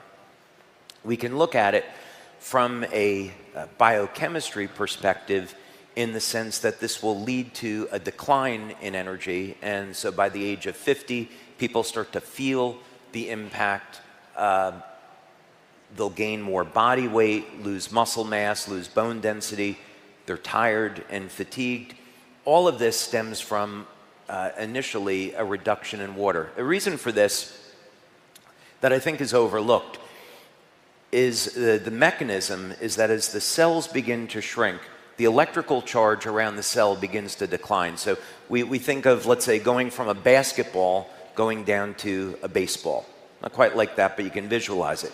So around the outside and the inside of the cell, you have electrolytes that maintain an electrical charge. And when the cells divide, and this is the part that's overlooked, when the cells divide, that electrical charge is shunted to the DNA and is used to drive, it creates an electromagnetic pulse, and it's used to drive DNA replication. So through the aging process, when the charge around the cell membrane declines, there's less energy to transfer over to the DNA, and gene expression is going to change. So if we are able to have a water to keep the body better hydrated, if that's one of the mechanisms, which this water will do, then we have a novel method for attacking the problem of aging. So that, among many things, is fundamental to human aging. So we have to start there. If we're going to stop human aging, we have to improve upon our hydration and keeping the levels of water in the body as high for as long a period of time as possible. Thank you. That's fascinating. So I'm curious, how is this primarily different from other water filtration systems, other alkaline filters? What are some of the primary differences? Yeah, so this is like nothing else that exists in the market. And what I was so excited about is that we got a patent very, very quickly about this. I know that you're new to Lifewave, but it took me 11 years to get the first Lifewave patent. Wow. And then the coil technology that I showed, that was 18 months. This technology was less than 1 year to get a patent. It happened very, very quickly because the mechanism is so novel. So I know you're probably going to ask me some questions about some of the other things here, but basically what we're doing here is we're creating new matter. We're creating a type of water that never existed before. It's highly organized and structured. So you could say it's structured water, but not in the traditional sense. We're using the water as a delivery mechanism. So the water is a carrier of light. So you drink the water, and the water goes everywhere, and the light gets released everywhere in the body. And that can be measured. That is amazing. Yeah, thank you.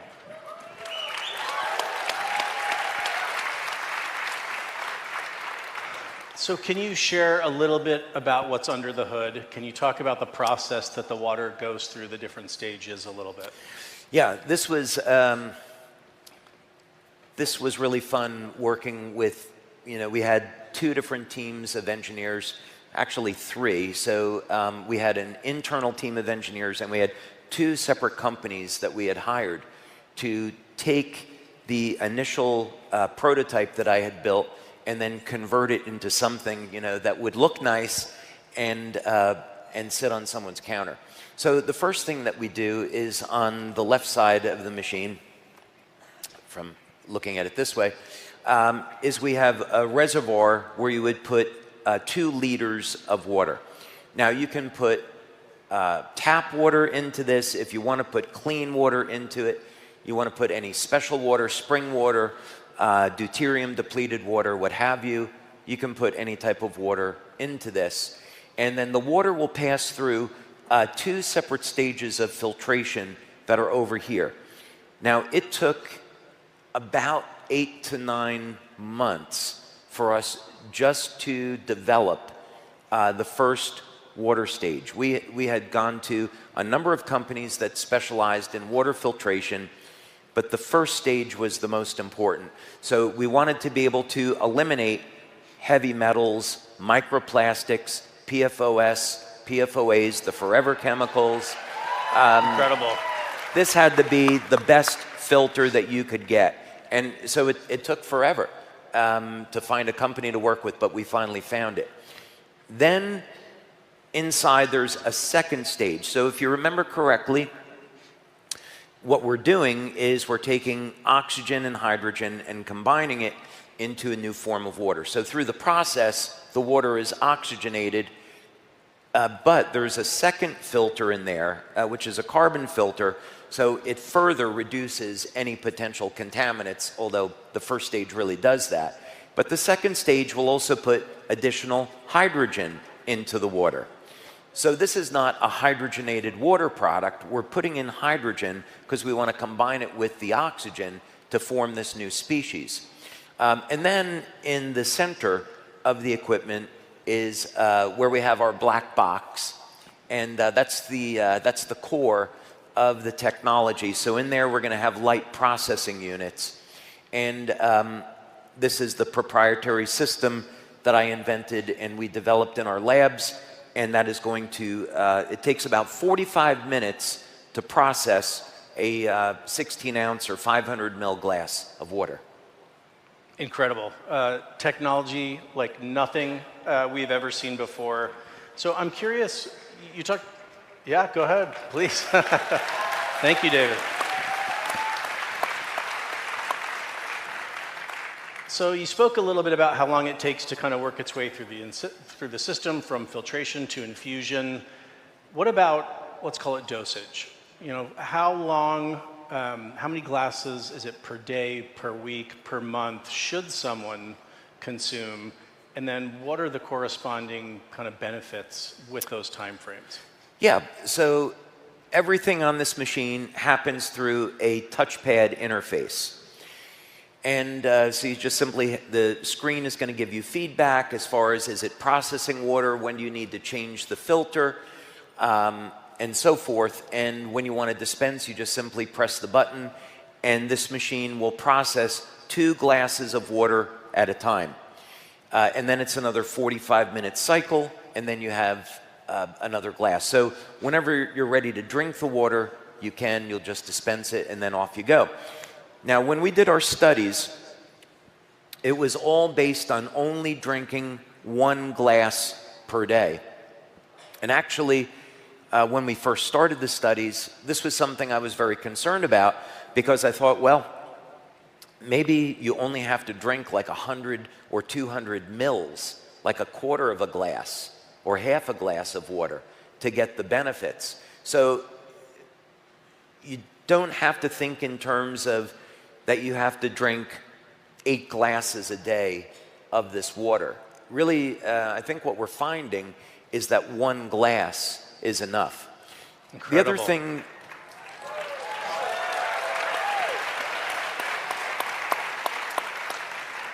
The other thing, to keep in mind is that the water is going to upregulate your use of nutrition. So it's going to regulate your need for vitamins, minerals, amino acids. So if you really want to get essential fatty acids, so you want to get the best benefits of this water, you want to be having a healthy diet and maybe even supplement. And maybe even have a special supplement that's designed to work with this water machine. I'm excited to learn more about that, absolutely. So I know, we start to feel the benefits so quickly. What about over time? Is there a compounding effect that as someone takes it over weeks and months, that it has even this kind of optimization effect with that?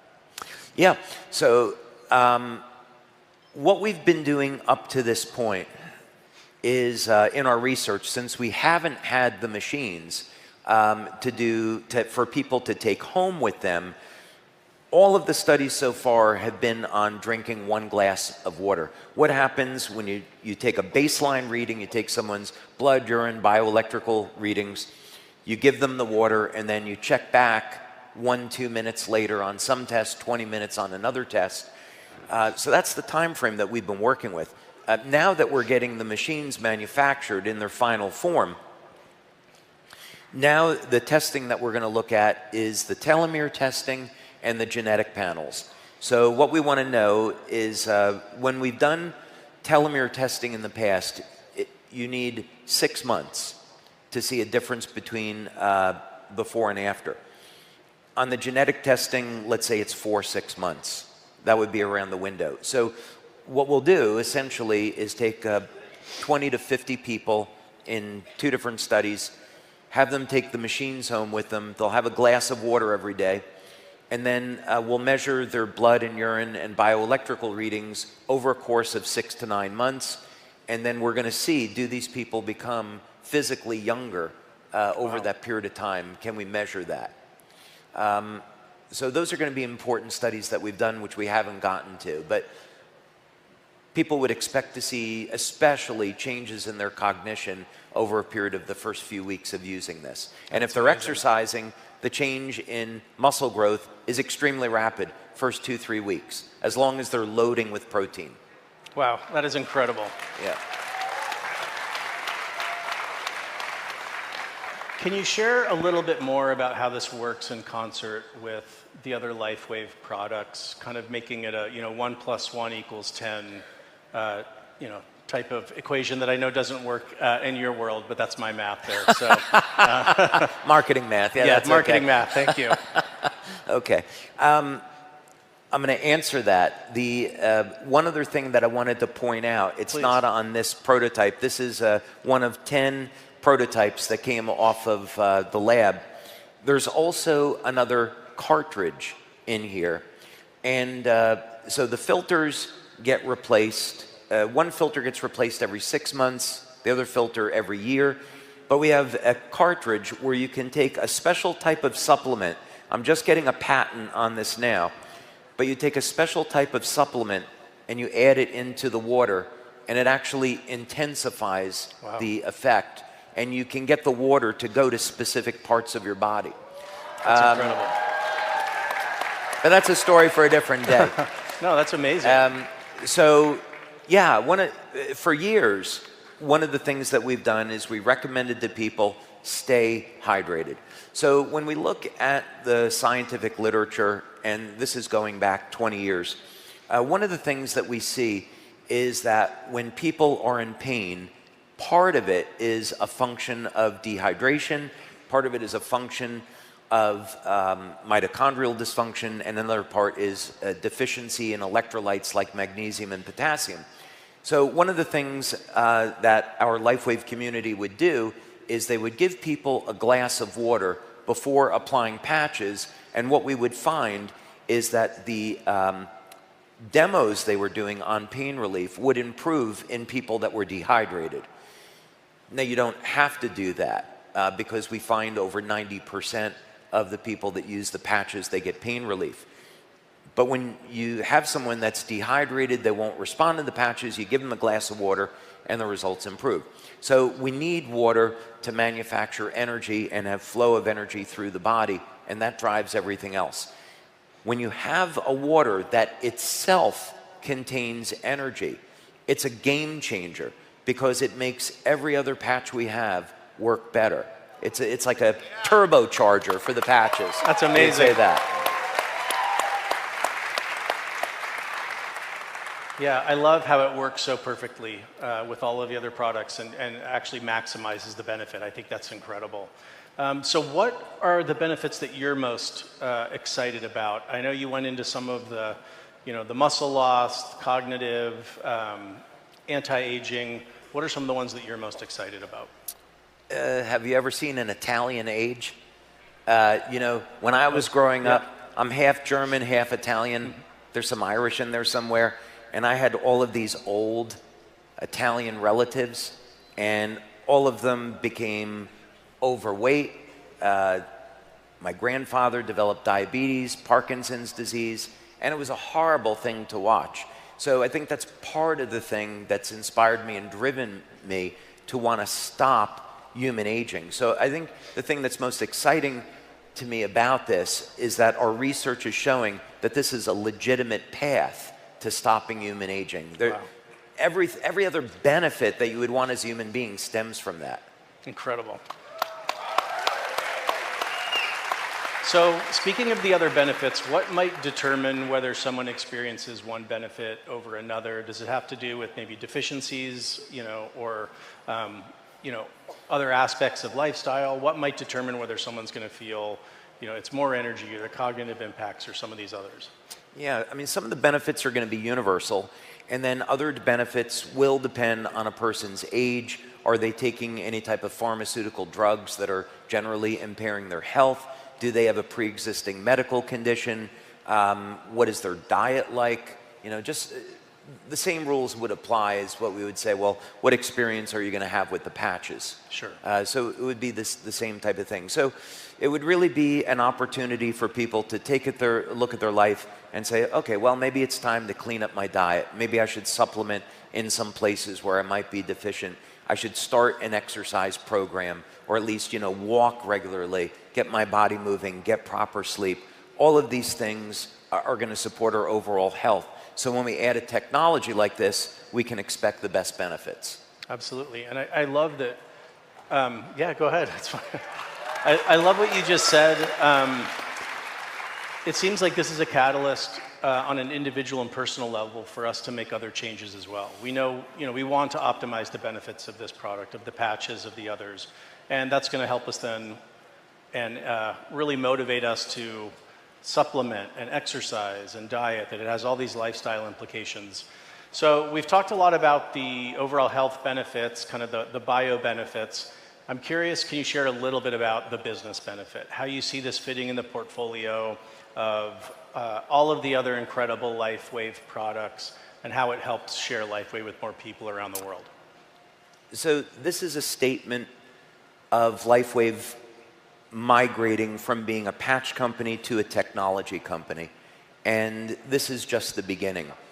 I think what I would like our community to understand is that this is the first product that's coming out of this technology.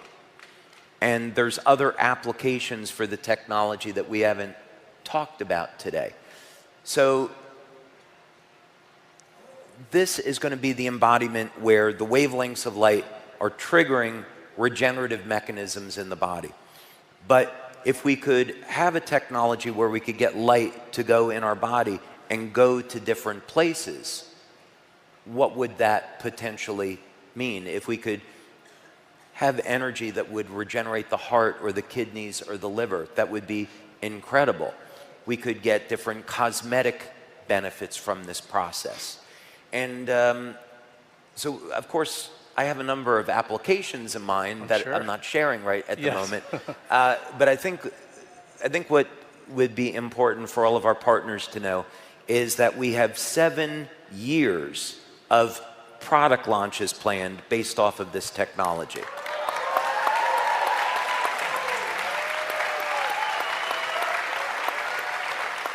So we're thinking, you know, as business owners, we want to be looking at how can we shelter ourselves from competition? How can we innovate? How can we stay ahead of the competition? How can we continue to expand our money earning potential? And so we're thinking very far out into the future now in our planning on this. And every one of these applications for this technology is cutting edge, and it doesn't exist today. So we're going to continue to have new and innovative things with phenomenal benefits, and you can't get it any other place but Lifewave. Amazing. Well, I'm excited to hear that this is just the beginning of the application of that technology. I'm super excited to get one of these in my home as well after the launch. And David, I just want to thank you for developing this technology, for bringing it to the world, and for allowing us to help share it with everybody. Thank you so much. Thank you, Wayne. Thank you. Appreciate really it. a pleasure. Thank you. Thank you very much. Thank you. Wayne Moorhead, everybody.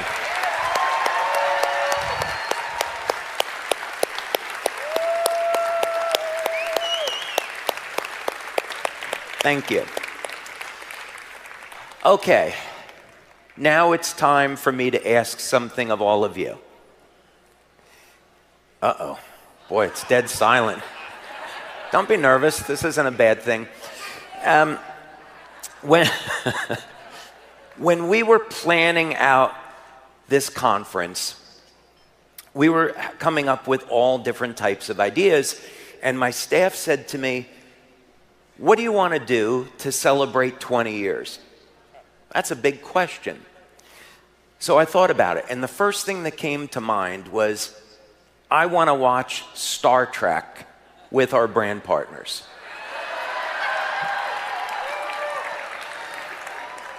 And so my idea was to have a Star Trek marathon. Thursday night Star Trek, Friday night Star Trek, Saturday night Star Trek. That's what I wanted to do. And fortunately, saner minds prevailed. And Jim and I came up with this idea for the drone show. Jim and I planned out. A round of applause for Jim Caldwell, please. That was phenomenal, wasn't it?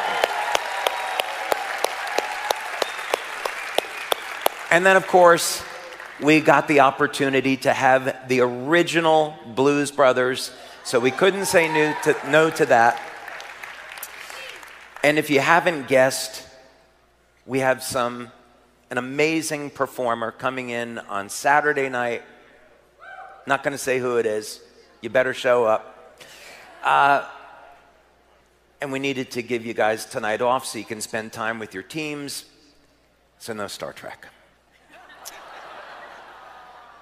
So I thought, okay, I need to compromise a little bit here. We could watch an entire episode together, right?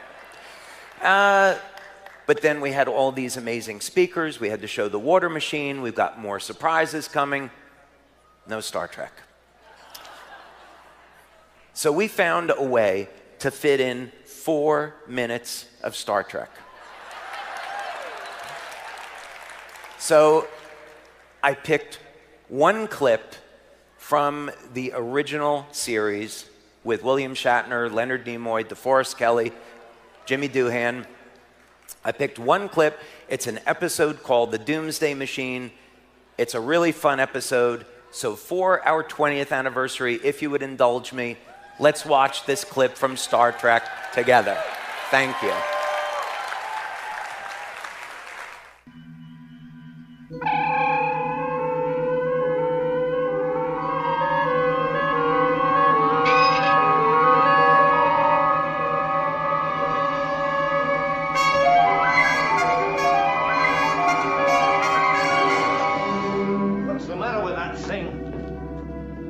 Power drain somewhere, sir. I almost lost you.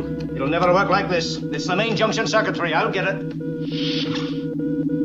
Bridge. Transporter malfunction. Transporter is out, Captain. You'll have to stand by. I can't. Power level's dropping too fast. You'd better hurry. Acknowledged. Mr. Scott, speed is of the essence.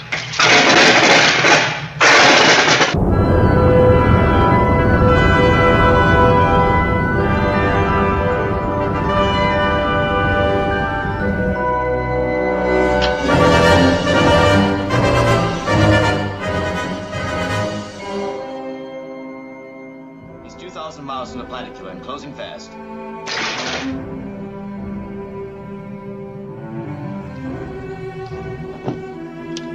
Bridge, transporter operational. But this jury rigging won't last for long. He's got to come off now. I'll stand by here. 1,500 miles in closing. Captain, transporter operational, but just barely. Prepare to beam me aboard on my signal.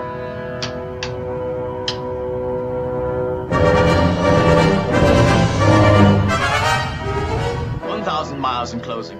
Transporter, stand by. Steady by, sir.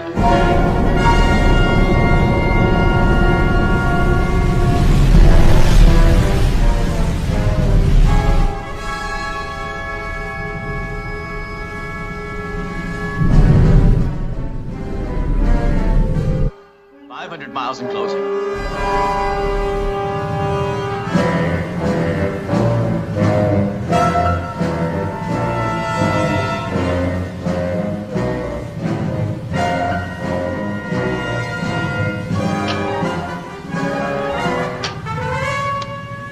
Beam me aboard.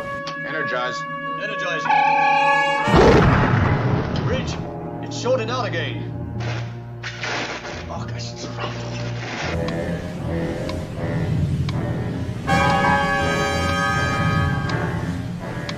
Gentlemen, beam me aboard. We can't, Captain. Transporter is out again. Mr. Scott, 20 seconds to detonation.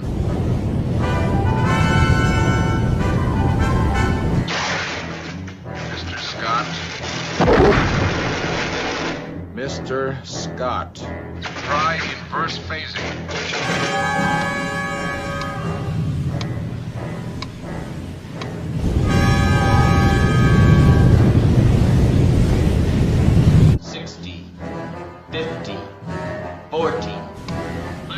Gentlemen, I suggest you beam me aboard.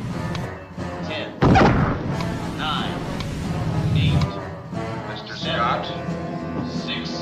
Fire now, Mr. Kyle. 5, 4.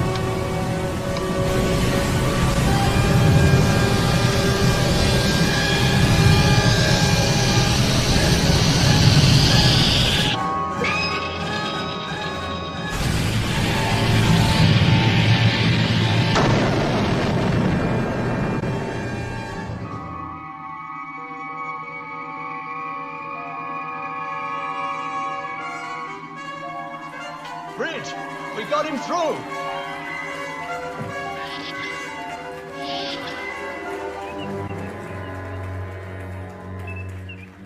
Energy output 0. Radiation level normal. Ladies and gentlemen, William Shatner!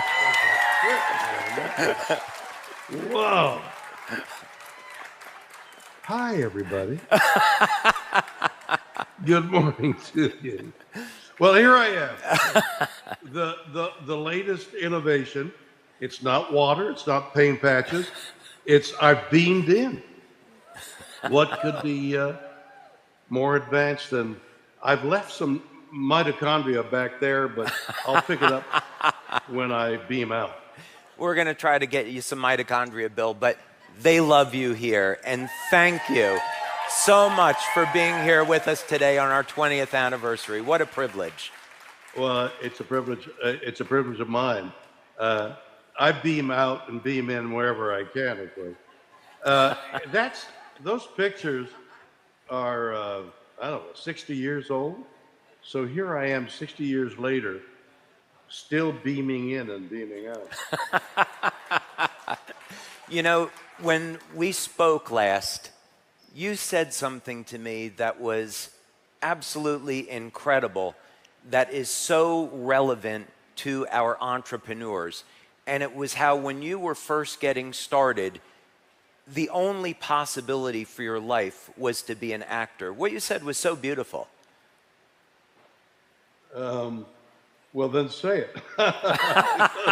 Oh, they'd rather have you say it. I must have said something along the line that I never considered any other profession. I was 6 years old and at a camp play, and things they wrote for me to say made the audience cry. And my father picked me up and said, "This is my boy Bill." And at 6, to look out to the audience, and my God, I made them cry, and my father loves me. And so I never thought of anything else but being an actor. It never occurred to me to do anything else. That's a gift and probably a curse as well.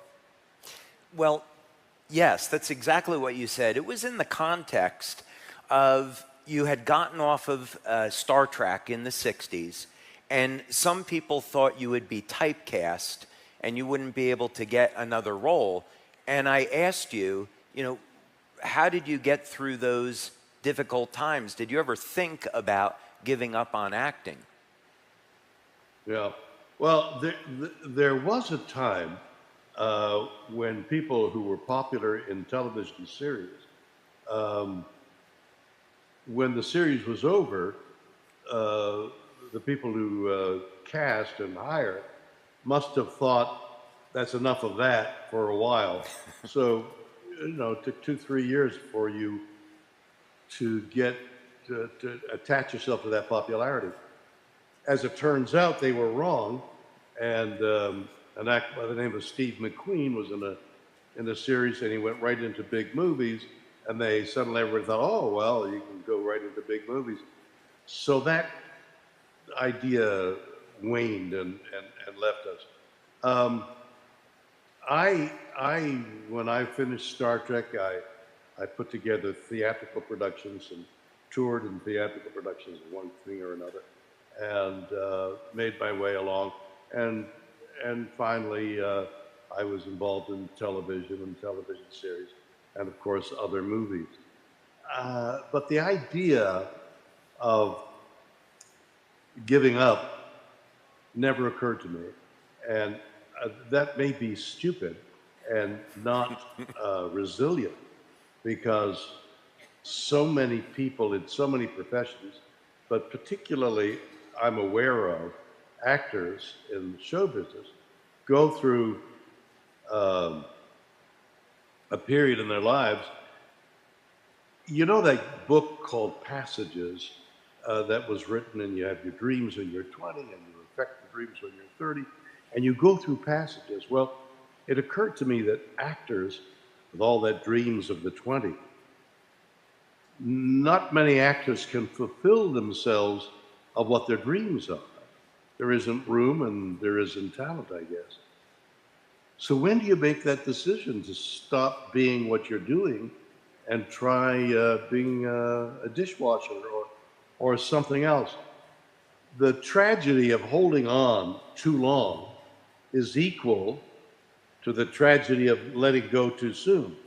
And what the formula is as to when to do what, that's a personal choice, and nobody knows the answer to that. So you had this beautiful thing to say about people's lives are music being written, their story is being written, and certainly as you look back on your career, you've become iconic and you've accomplished so much in your life. And you look at this like a song being written or a book being written. Well, I do. I have professed the idea, not an original one, but something that makes a great deal of sense to me, is that we are writing our book of life. We are living and writing our book of life. My appearance here this morning and learning about that water, and I know a great deal about hydration, because if I don't hydrate enough, you feel weak and dizzy, and then just some water, some water re-energizes you, and you realize your body works on certain principles. These are the things you learn as you go along, and And when to know what's valid for you and what's not valid for you is a personal choice. For example, that water machine sounds like a great idea. I'm fully cognizant of hydration. I have felt the weakness of lack of hydration.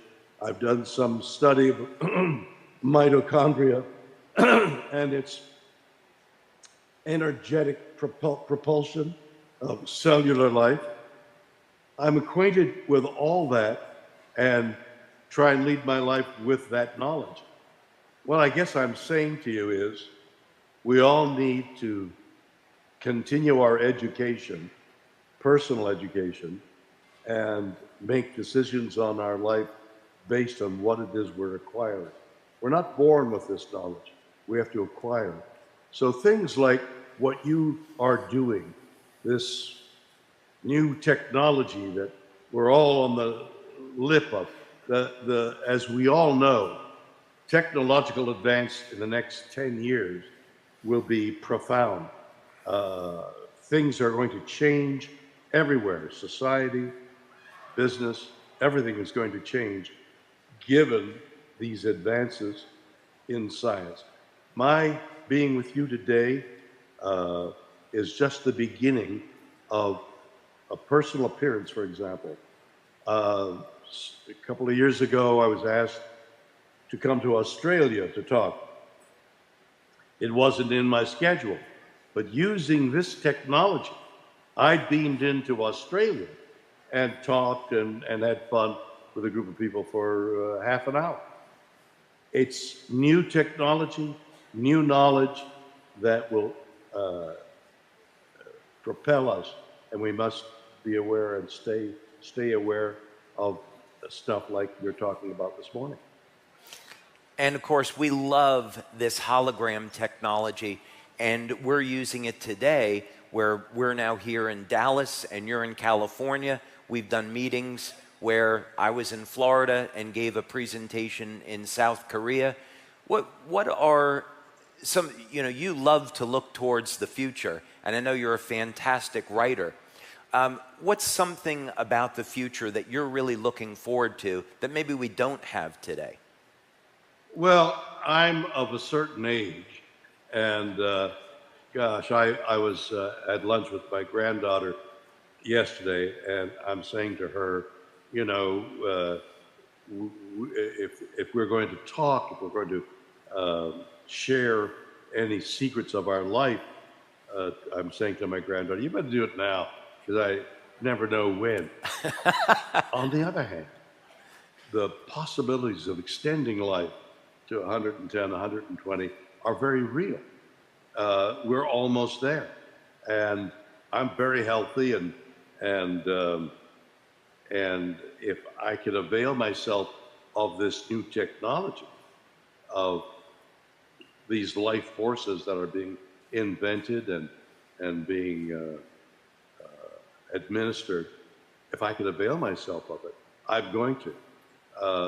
So I'm deeply involved in companies like yours and like this, because it's the future and it's tantalizingly there. We're just there. We're making AI is just coming in. We have no idea of what artificial intelligence is going to do to our lives, our social and personal and business and romantic lives. We have no idea what's about to happen. We have some conjecture, but it changes every day. Well, I think speaking for the Lifewave community, we would like to keep you around for many, many years to come. Well, hand me a glass of water right away. We will get, Bill, we will get you a water machine. Absolutely. So thank you for spending time with us. What a gift for you to be here. Thank you so much for being here with us. What a wonderful company you have working on the edges of technology the way you are. Thank you so much. Very much. Thank you. William Shatner, everybody.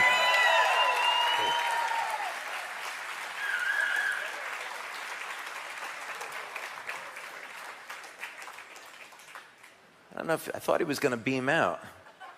Ah, there he goes. Okay. Not quite as dramatic as, you know, there were so many questions. We had a limited amount of time. There were so many questions that I wanted to ask him that I didn't get a chance to ask. You know, for example, like in episode 35 of Star Trek, when him and Spock were trying to break into the safe, what was the combination to the safe? I really wanted to know that. When he was T.J. Hooker, he went from being the captain of a starship to driving a police car. So I wanted to know, what did that feel like? Did it feel like being demoted? I don't know. These are questions I will never have answered. But anyway, it's been an absolute pleasure to have this time, have William Shatner as someone from Lifewave's past, who we did a TV show with, being able to be with you all here today for our 20th anniversary.